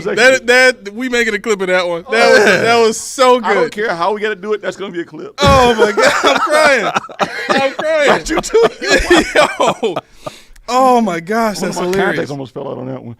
Oh man, that's funny. I got nothing left. But no, and it's funny because yesterday was a game where we got to be like, oh, Brandon Codrington, what was that punt return about? That's how far we got to go into this. 13. Right, you got to find some 13 penalties for 85 yards. What are you doing? It was like all holding or all pre-snap, false starts. Yeah, pre-snaps. It's all that stuff. So 85 yards isn't even that much. Those are the non-negotiables. You got to think about it. One of them was on Keon Coleman for 15 yards. Yeah. So that's like 12 for 70. Yo, the first drive, they had 120 yards. Yeah. Because 20 of it was called back for penalties. Yep. They went 120 yards down the field and scored. Wow. I mean, two drives over 90 yards? I mean, you're hard pressed. You're hard pressed. Yesterday, as critical as I am, I'm glad my man didn't text me because I had nothing. And the thing is, the reason why the game was so beautiful to me, and Matt can, I don't know how you're going to take this, but he's frustrated. He's like, game too. No, but like, see, when my man asked me, when are you satisfied? If he would have taken it, I said, right now. Because the I want more was yesterday. I don't care who they played against, because the thing is, it wasn't opposition. It was concept flaws. It was Josh Allen's read flaws. Yeah. You know, that's what I needed more, because it's always been there. Josh Allen has been throwing short balls the last 2 weeks? Yeah. And he's going 300 yards. He's getting 1 million touchdowns. You got James Cook going off. This is a football team that we haven't had in decades. When's the last we had a run game that you were like, oh, we play in the rain, we play in the snow, we good? Yeah, I've not seen a Bills team like this that looks this complete. I'm being perfectly honest. Yeah, like even the who did we have? We had friggin' Fitzpatrick and Stevie and who else on? We had Fred Jackson. Was Fred Jackson on that team? Freddie and Spiller. Mm-hmm. Right, we have Freddie and Spiller on that team. I mean, even with that team, like that was nowhere near as good as this one. Mm-hmm. And I'm not just saying that just because Josh is on the team. I mean, we can pass the ball with the best of them. We can even run the ball with the best of them. And everything that we need to do, we're able to do when we need to do it. Mm-hmm. You know what I'm saying? And you know what? It is as much as I want to say, I'd like to see the Bills be able to hand the ball off and get 4th and 1s instead of giving it to Josh. Screw that. Because if the tush push can dominate for 2 years, the brotherly shove. Yo, okay, my bad. I think the way we do it, I don't want to jinx us. Oh, the delay? I don't think they can stop it. Like the way Josh do it, so everybody goes forward. Josh wait and picks the hole, and he just falls. Yeah. He's 6'5". Yeah. Like you need 1 yard. And what is Cook Half doing of his on those? body, you figure once it gets to his torso, he's already past the line. What is Cook doing on those? Just don't even bother. He's like, I'm trying to push. You don't need to push. You don't need to. Chill out. And to your point about giving the ball to Josh, did you know James Cook has 8 touchdowns inside the 5 in his career? Say that one more time. Since he's been here. He's got 8 touchdowns inside the 5 since he's been here. Who does? Cook. Oh, okay. Yeah. He's only had 1 not this year. Dang. Only 1 before this season. So for everybody, and I put everybody that says he's not a red, he can't run in the goal line package. Yes, he can. Yes, he can. Well, I think they're trying to say, 2-yard line, 1-yard line, you line up in the goal line package and you hand him the ball and he goes in. We haven't seen that. We've seen him go in from 5, 6, 7 yards out. No, inside the 5. Inside the 5. Oh yeah, but the 4 is different from the 2 or the 1. I gotta pull this up, Matt. You go ahead and pull it up. I gotta pull this up, Go ahead Matt. and pull it up. I haven't seen a goal line package where he's just busting it in like that. You ain't. Come on. You looked at him and you made this happen. Dang, go on in. I was going to get away with that one. You see me? I didn't even look. I was looking this way. I was trying to keep focused. I was like, the pauses would allow that to happen. It's your fault, not you're mine. right. Okay, so James Cook has three of his 6. I'm sorry, it was not 8. It was 6. So he has 5 this year and 1 before. Okay. 3 of his 6 were inside the 2. Oh, wow. Okay. I don't mind being wrong. No, I mean, it's just the fact that, like, when people say somebody can't do it, it's like, why? Now what they're gonna say is Josh Allen's not getting a touchdown. He didn't need the 15 he had last year. That's way too. Yeah. He was supposed to have that. And there's no indictment on him. Now you're asking him to do what a quarterback's supposed to do. Right. How many scrambles did he have this year compared to before? Bro, a lot of it he's just drifting and making plays. Exactly. Like he don't have to do what he Exactly. and Brady. They brought it up during the game. Yep. I was gonna bring They that says, up. "Yo, Brady said I don't need Josh to be superhero on every play." Yep. Brady said that. And I think that's what I was getting at when I said with Brady's in practice watching film. Yep. That was a throw right there. Yep. Why'd you run? Yep. That would have been an easier move right there.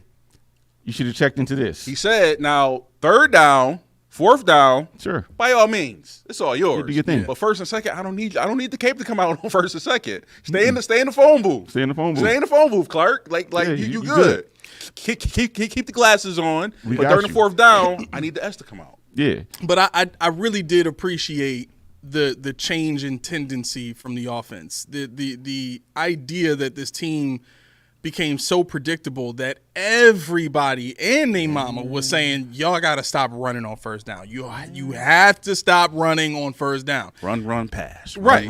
That's it. Every time. And it like you only do that with game manager quarterbacks, not Josh freaking Allen. Yeah. And a part of this is Josh making his reads better and playing better, and the other part of this is the coaches trusting him to play that way. You know what I mean? So it's what we're seeing this year is a team that is adapting and progressing in a way that we've not seen before. And there's weeks where I have more hope than others, and this week I have a little bit more hope based on what I've seen. To be honest, I can't think of another season, and I'm even including 2020 when we blew up for the first time. Mm-hmm. Even in 2020, it was like, man, if the defense ain't got it, they just ain't got it. Josh is going to have to go out, and because Josh was, the offense was dominant all season, it just didn't matter because they just threw it all over everybody.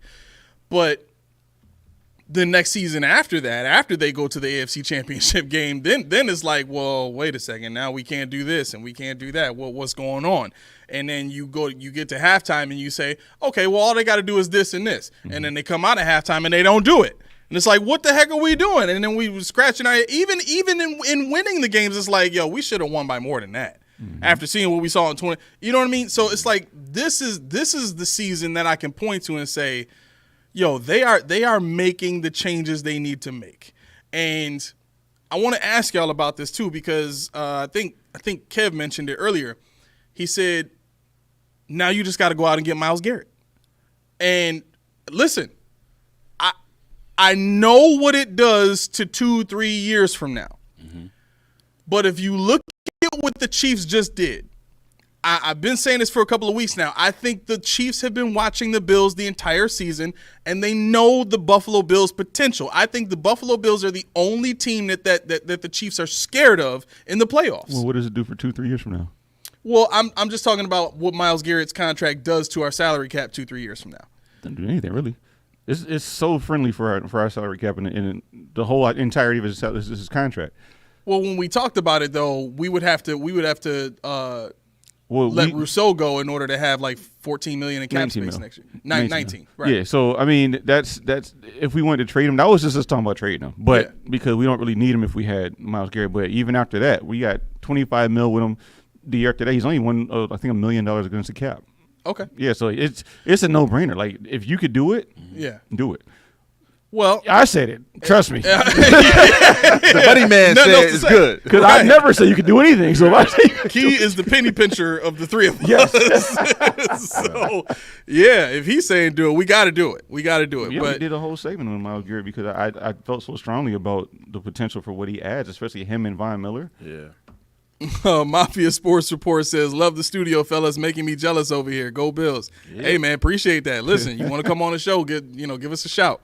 Sinke says, I say Clowney and we'd be great. Ooh. Jadeveon Clowney? Would he money-wise, would it be better to get Clowney or no? He's not. I don't care. Clowney's not the pass rusher that Myles Garrett care. Give me, and Clowney costs more than Myles Garrett anyway. Oh, never mind. Yeah. Never mind. If it's not Garrett, just stick with what we got. Really?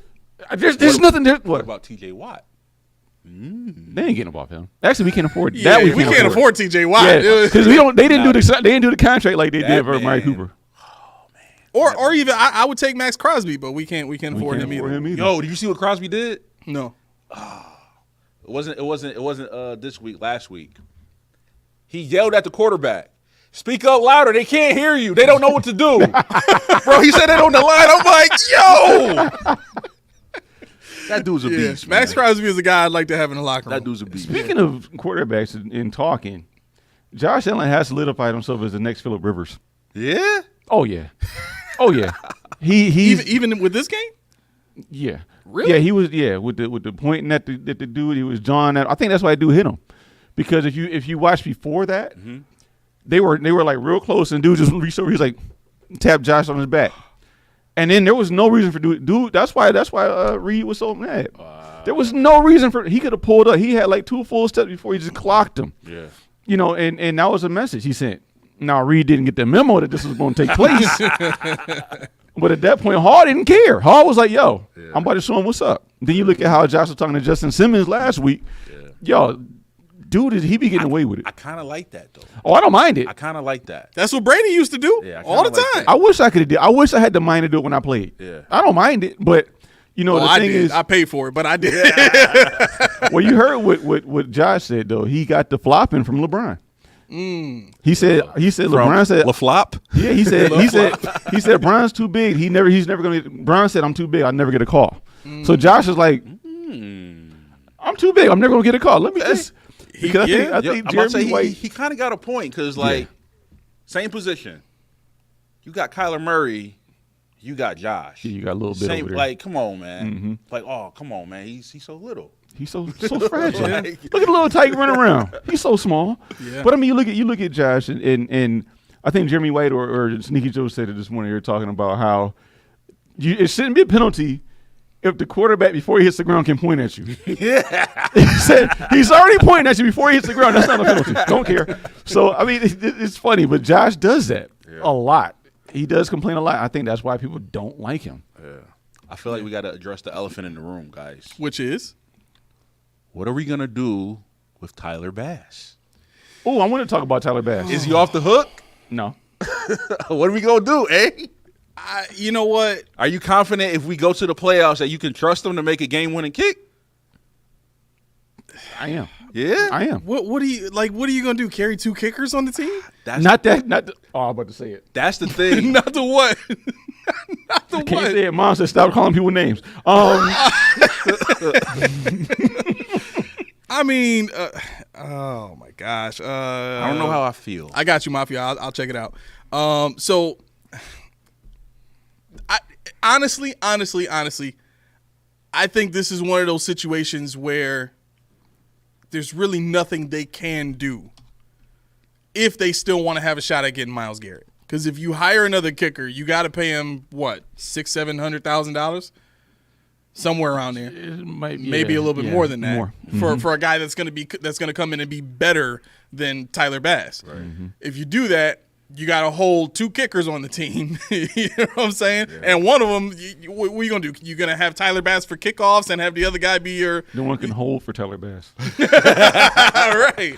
That would be You figure it out. That would be so tacky. Yeah. So I honestly, I hate saying this because I'm always a proponent of change and getting better. Yeah. I think this is one of those things you just have to see it play out. Yeah, I'm good with him. Yeah. I'm good with him. It's fine. I will say, since the scare, he's been money since the scare. That's true too. That's true. Yeah, he's what? You think they do it every practice? I don't know. I'm kind of intrigued to see, like, when he's out there kicking, is the dude right next to him like, Right. I'm right behind you, baby. Bass. I'm on your back. No, he Competition Lance Stevenson right now. Lance Stevenson.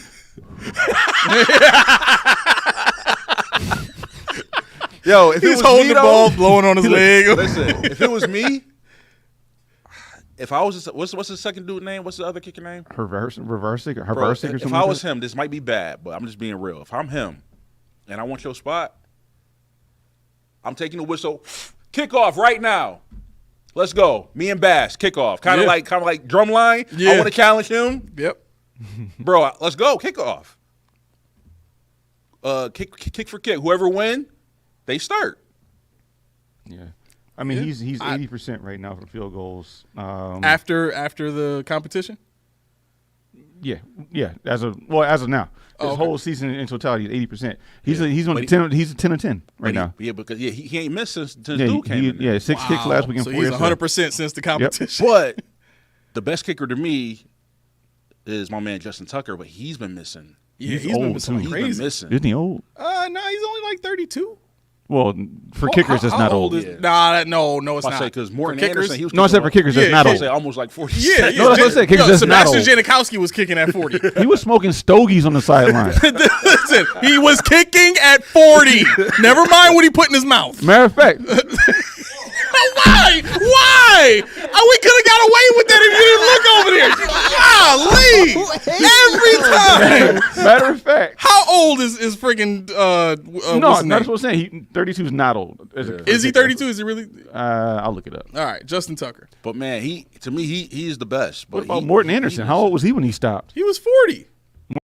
Anderson was only 40? He might have been home. He was older. I'll look up Morton Anderson.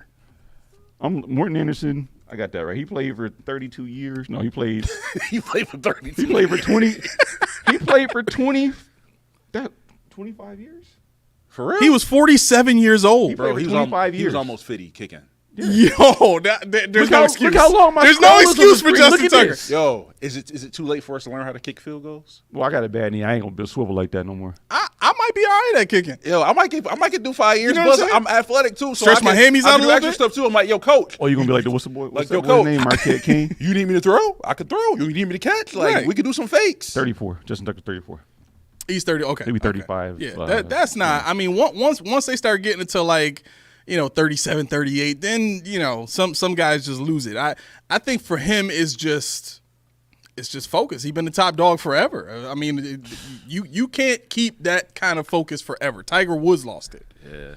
make it so bad in the leagues that we had kickers, I would just wait for Justin Tucker. Oh, I'm getting Tucker. I'm getting Tucker. Like, Right. I don't care who else to get. I'm getting Tucker. But now that young boy is pretty good. In Washington, Austin Seibert, Oh yeah. that boy good. That boy good. Yeah. Mafia Sports Report says Sam Martin is bad too, fellas. Those 2 kickers got to go after this season. You talking to me about Sam Martin? I'm not talking about Sam Martin. Talking to me? Who's this Mafia? What is it? Mafia Sports Report. He must not have seen my early rant. So this dude, I have said Sam Martin Martin. sucked so many times. I say, get him out of here. I have said it. So that was my one mom. I'm sorry. Yeah, he sucked at the time. But no, I mean that's no. There's that's egregious how bad he is. So I think I would do this. What? Lindsay and Steve, they have a trade proposal. Lindsay's saying for a 1 and a 2 pick for Garrett, they would do it in a heartbeat. So give him a 1 and a 2. I might like this one a little bit better just because I'm not giving up my 2. But Steve says give a 1, Groot, and a 3 for Garrett. I'm thinking you can give a 1, Groot, and next year's 3 for Garrett. Why not throw in 2026 3? I mean, listen.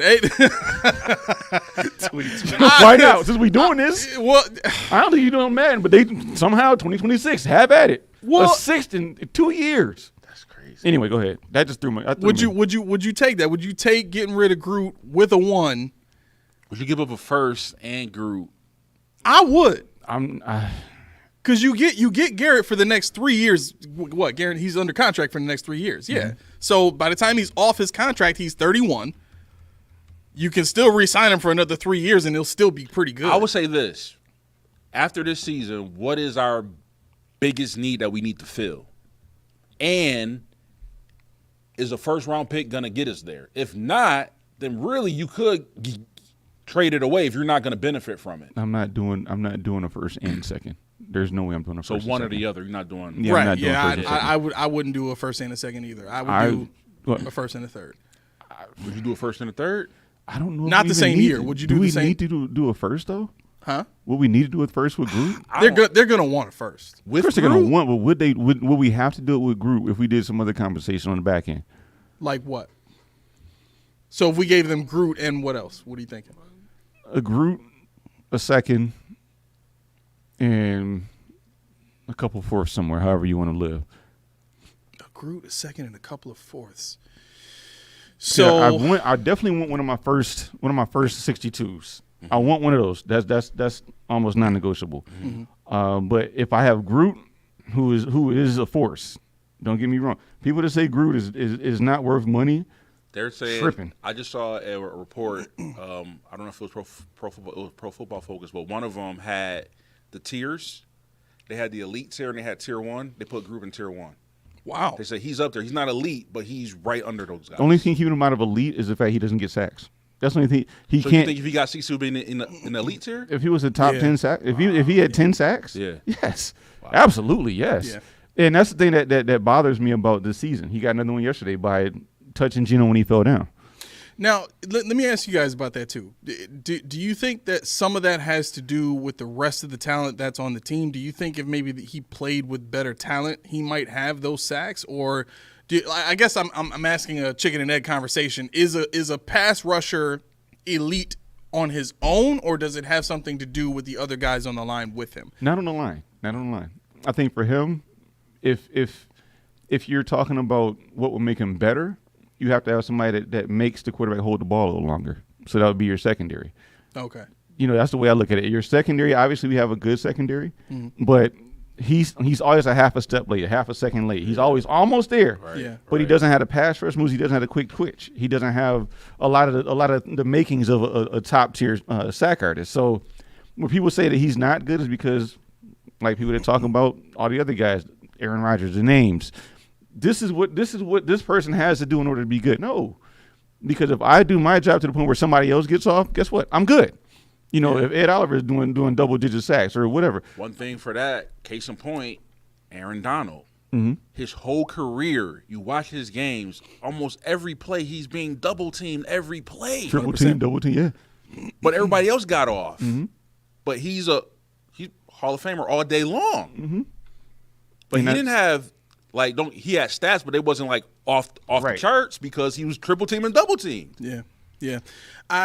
I think honestly, Groot is I think he's in the wrong era. I think if Groot would have played in the 2000s, he'd be an elite pass rusher. You know what I'm saying? I think his size and his speed combination. I don't even call it athleticism. You know what I mean? Because I think he's got fast straight line speed, but like you said, he doesn't have that quick twitch. Right. He's not that Javon Curse type of athletic freak. You know what I'm saying? He's kind of like Bruce Smith, honestly. You know what I mean? That's the style of pass rusher I see him as, where he's just physically dominant. And unfortunately, players like Javon Solomon come in the game, and that's athleticism. That is speed. That is agility. That is quick twitch. That is bend, all that stuff. Yeah, I am so athletically better than the person across from me that all I gotta do is get underneath him. And I'll push him into the quarterback and get a sack that way. You know what I'm saying? Like, that's what I'm looking forward to next year. I felt that watching the San Francisco and Dallas game. Bosa, he's a beast. Yeah, he's a beast. Yeah, and that's the thing. I would like to find another one of those kind of guys, as Javon Solomon, those small school we can put behind Von Miller while we still have him, because Von, if nothing else, can teach you how to do that work. All you got to do is give him somebody that can do what he does. He's talking about Rousseau. He said, I'll work with him, but he admitted, without saying it, I don't really have his game. We're not the same, so I can only do so much with him. He said, I wish I was 6'7", 250, but I'm only 6'3", whatever, 230 or whatever he is. And he said, I give him the pointers I have, but when you have a Javon Solomon, like a pretty much a physical doppelganger. He really likes Javon. He call him Baby Von. He is. They call him Baby He Von. looks like it, man. He does. He said, yo, he going to be a beast. But think about it. He is, and that was your boy. Think about it. Khalil Shakir, Javon Solomons, Christian Benfords, all these dudes, late round picks. Guess what?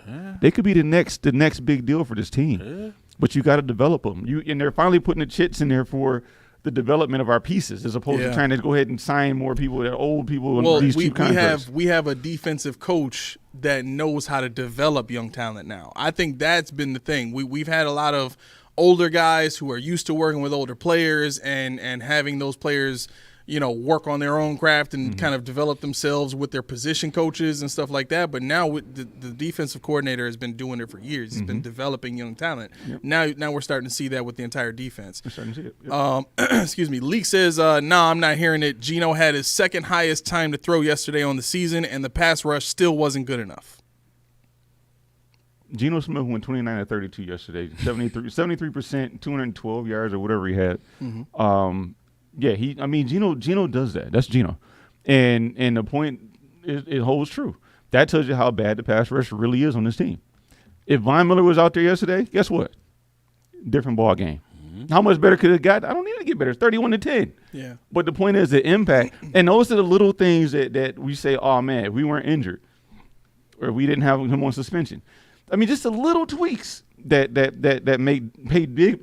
pay big dividends when you play against Kansas City. Yeah. When you play against, because now you finally can sub Von out and have little Von if you want with Javon Solomon. Yep. You can now do these things. You can now have a safety at the free safety spot.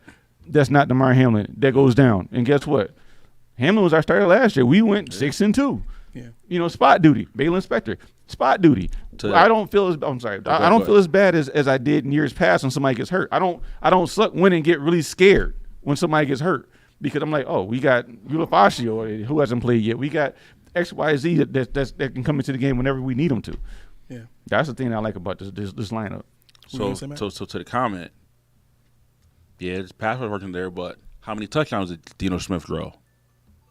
I think a goose egg.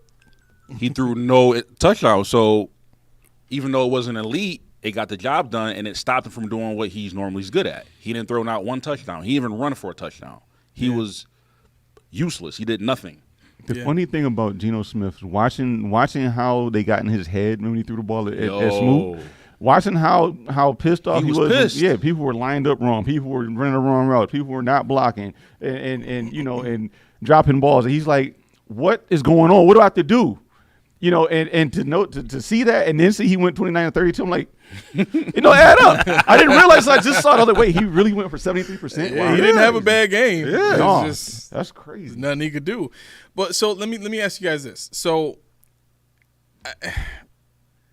looking at where we are right now, Von is on suspension. He comes back next week, right? Not. I'm sorry. After this week. Yeah. Okay. he's So back, yep. so he'll be here for the Dolphins game. Mm-hmm. Do you think the Bills? Because this is the other part of the Myles Garrett trade. Do we think the Bills are looking at their defensive line and saying, all we need is Von to come back and we'll be fine? Do you think that precludes them from thinking they have to go get a Myles Garrett? Or is this a situation where they just, I don't want to speculate that far as, in terms of, how they feel about the salary cap situation. But do you think, let's just keep it to that because I think it's a little more plausible. Do you think that this is a situation where they're looking at Von Miller coming back this week as, like, this is the guy that we hired to be the solution anyway? Do we really need anybody else? I think it's more of, I don't know if they want to let go. When I say let go, like get him off the team, is Rousseau or Epineza. Like, I think they invested in those guys and they want to see those guys work out. Plus, also because of the money reasons. But I don't know. Like, I don't think they think that Von is the ultimate fix. I think he helps, but I don't think they look at him as the fix. I think to your question, I do think with Von in, Rousseau is fine. He's more than fine. But this is where the Myles Garrett thing comes. I have a closet full of red shirts. Full of red shirts. I don't need no more red shirts. Wait a minute. King size they got a sale for red shirts for $6. Oh snap! I can't pass this up. Myles Garrett is that red shirt that I don't really need, but it's on sale. Right. So it's like, yo, I gotta get it because you can't beat this deal. Yeah. You love red shirts. I love red shirts. Right. I love do. them. Yeah. And I can't beat this deal because where else are you gonna see Myles Garrett on sale? Right.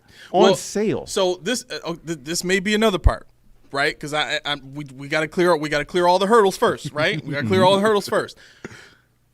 Do you think this is a situation where Myles Garrett is like, yeah, they chewing up a lot of my salary, but I want another deal? If you know what I mean, for whatever team trades for him, because like the Browns are going to have to pay him all that money regardless. But would it be a situation, and I guess, Key, let me ask you this too, because you can pull up the contract numbers. Is it a situation where the Cleveland Browns have to pay him for the next 3 seasons, or do they just give him like a settlement payment or something like that? It's already settled out. So okay, so it's going to be a dead cap. But the way it works out, they changed some of the verbiage and how the money was allocated. Okay. To take the hit now and just kind of alleviate the back end. So it's minimal after this year. So that means going into next season, he'll only be making that $800,000 or whatever it is for that year. Yep. Yeah. See, I think, and you guys tell me what you think about that. I think that might be an issue for him. He might be used to making a certain amount of money. Maybe he's a guy that because he's on a winning team, he might change his tone. But what do y'all think about that? Do you think he's going to want the contract? Would that keep the Bills from doing it? No, I think because of the way it's structured, he gets the money regardless. So he's got it in hand, and if he gets traded, he knows. I mean, they restructured him knowing. Mm-hmm. I think they did it knowing he was going to get traded, and he knows, if he goes to another team, he's going to be at the whim of whatever contract is at the time of trade. Now, when he gets to Buffalo, I'm going to speak into it because this is when he gets to Buffalo. They'll say, okay, you got 2 years left on this contract. What are you thinking?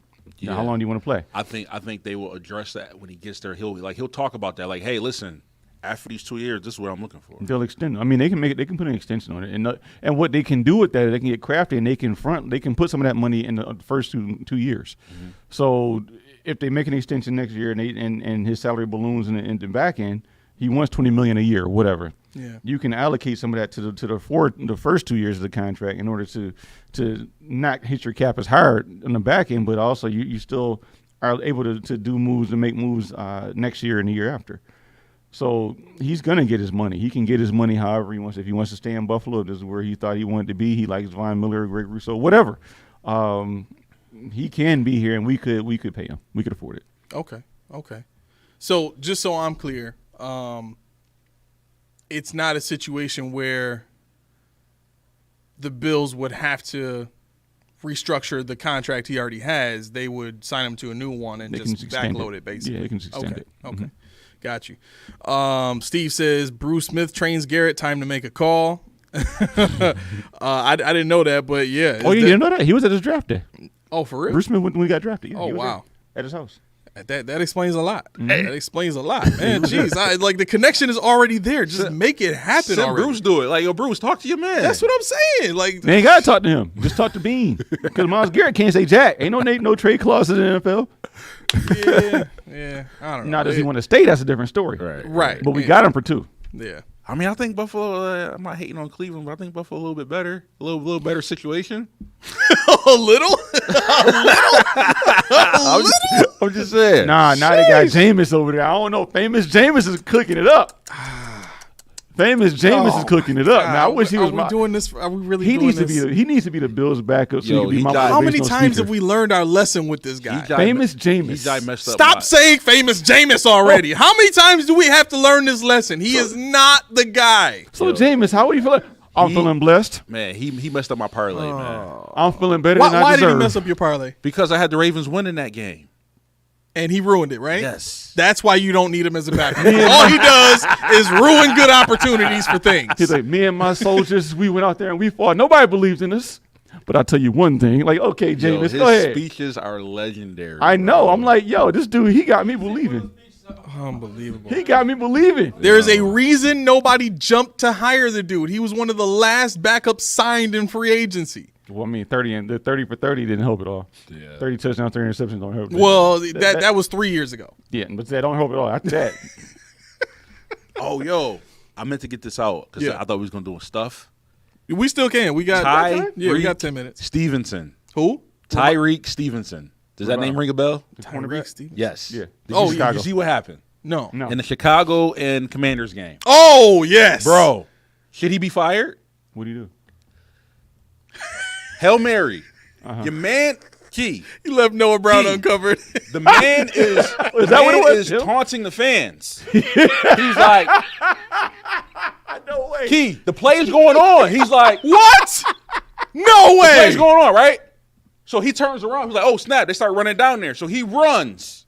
He jumps up. He tips the ball. Noah Brown catches it. That was his hand that tipped the Yes. ball. Went right to the Yes. Yo, that is the most karmatic thing bro. in life. He was, go home. It's over. I told y'all. Like, yo, the play's going on. What are you doing? I gotta watch this now. If I was the coach, don't ride on the plane, bro. You gonna catch that Uber You home. can take the Uber. Bro, You no. wouldn't pull your that sucker. Nah. You going in a van. Yeah. You Wow. can say you get a sprinter. Bro, everybody was dogging him, man. But that's what he get, though. How would you do that, man? Like, do that after the game. Wait till the clock say 0-0. Tyreek Stevenson. I heard about something. I didn't know what they were talking about. That is excellent.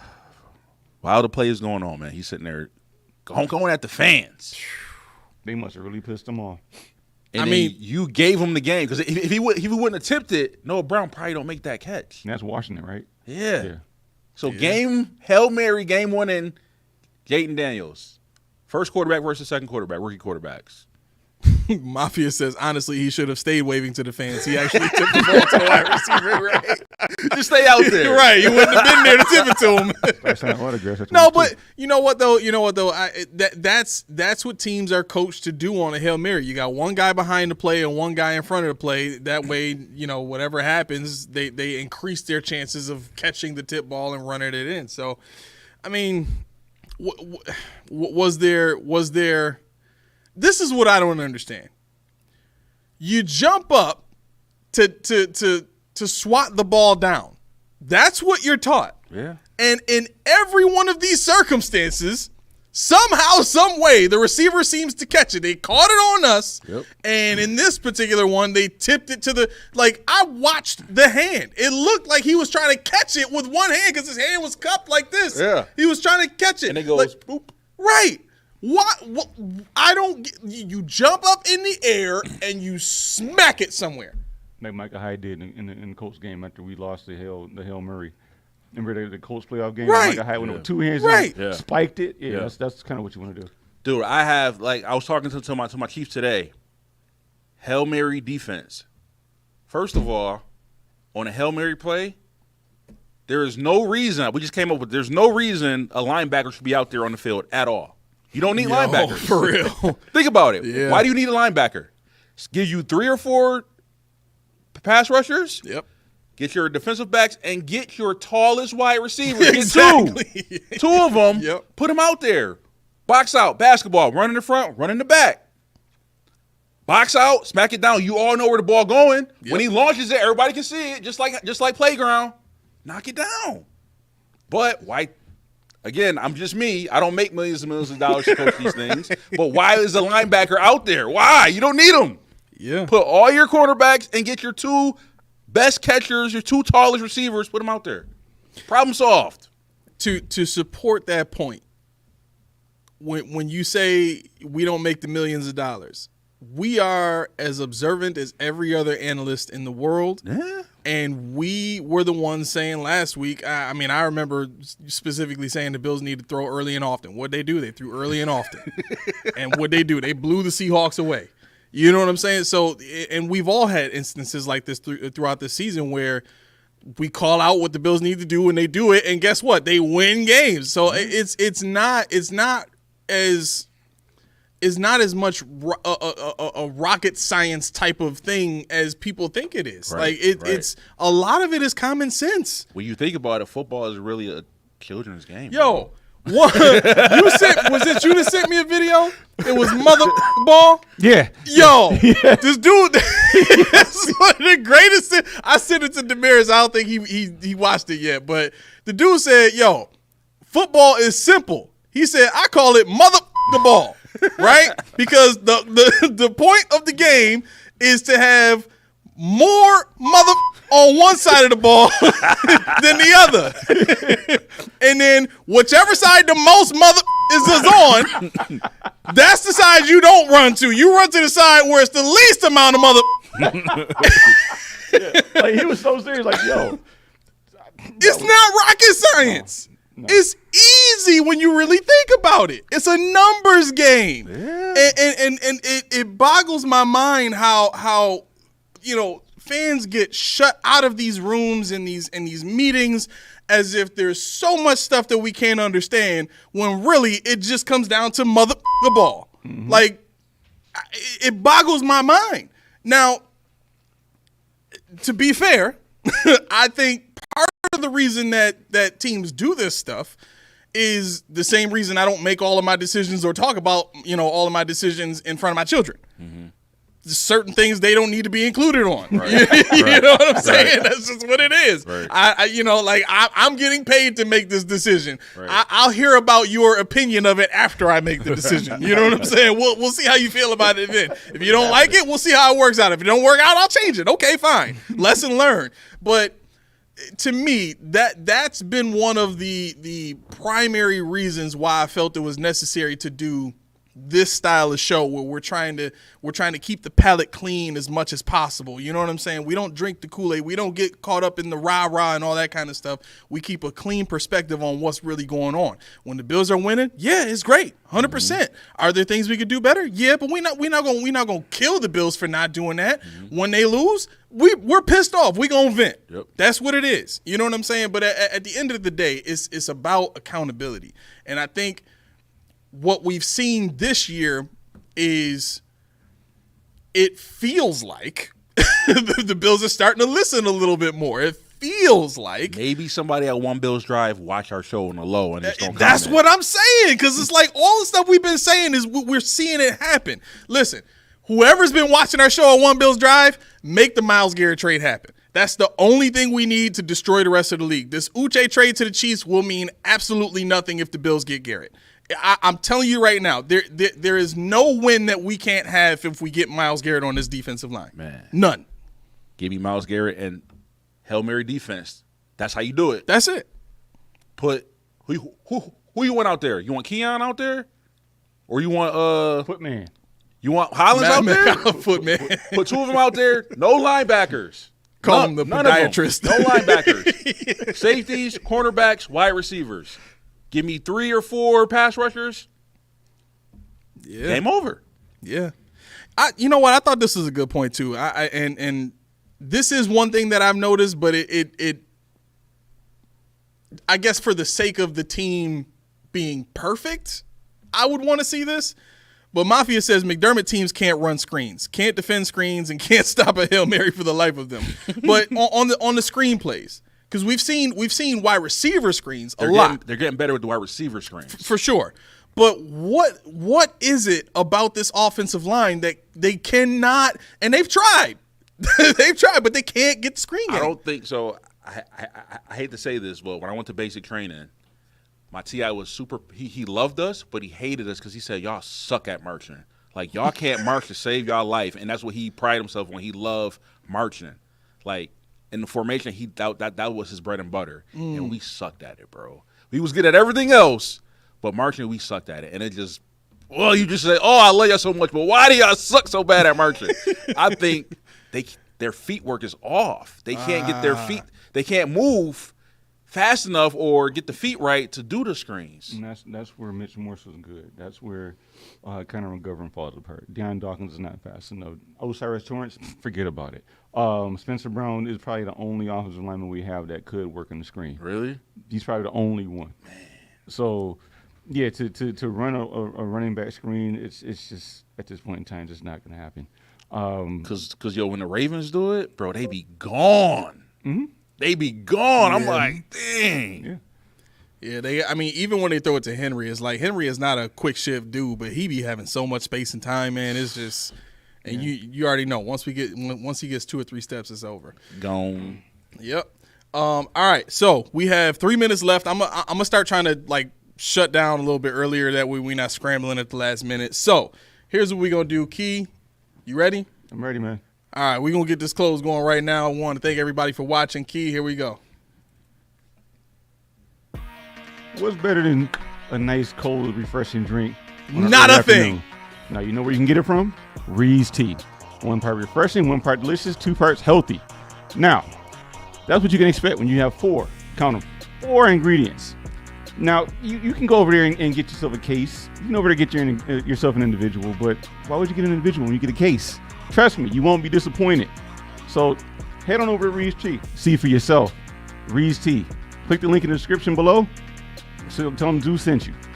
All right. Jared, welcome to the show. You got in at the last minute. Unfortunately, we got to get closing right now. But listen, hit us up on the next episode.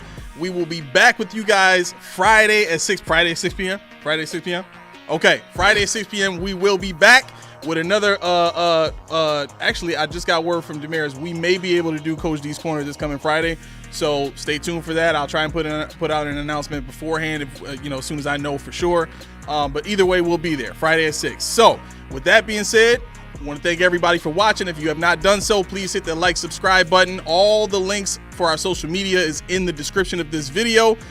If you want to get a hold of us, feel free anytime. We be texting people on Facebook Messenger and Instagram and we be texting on X, everywhere pretty much.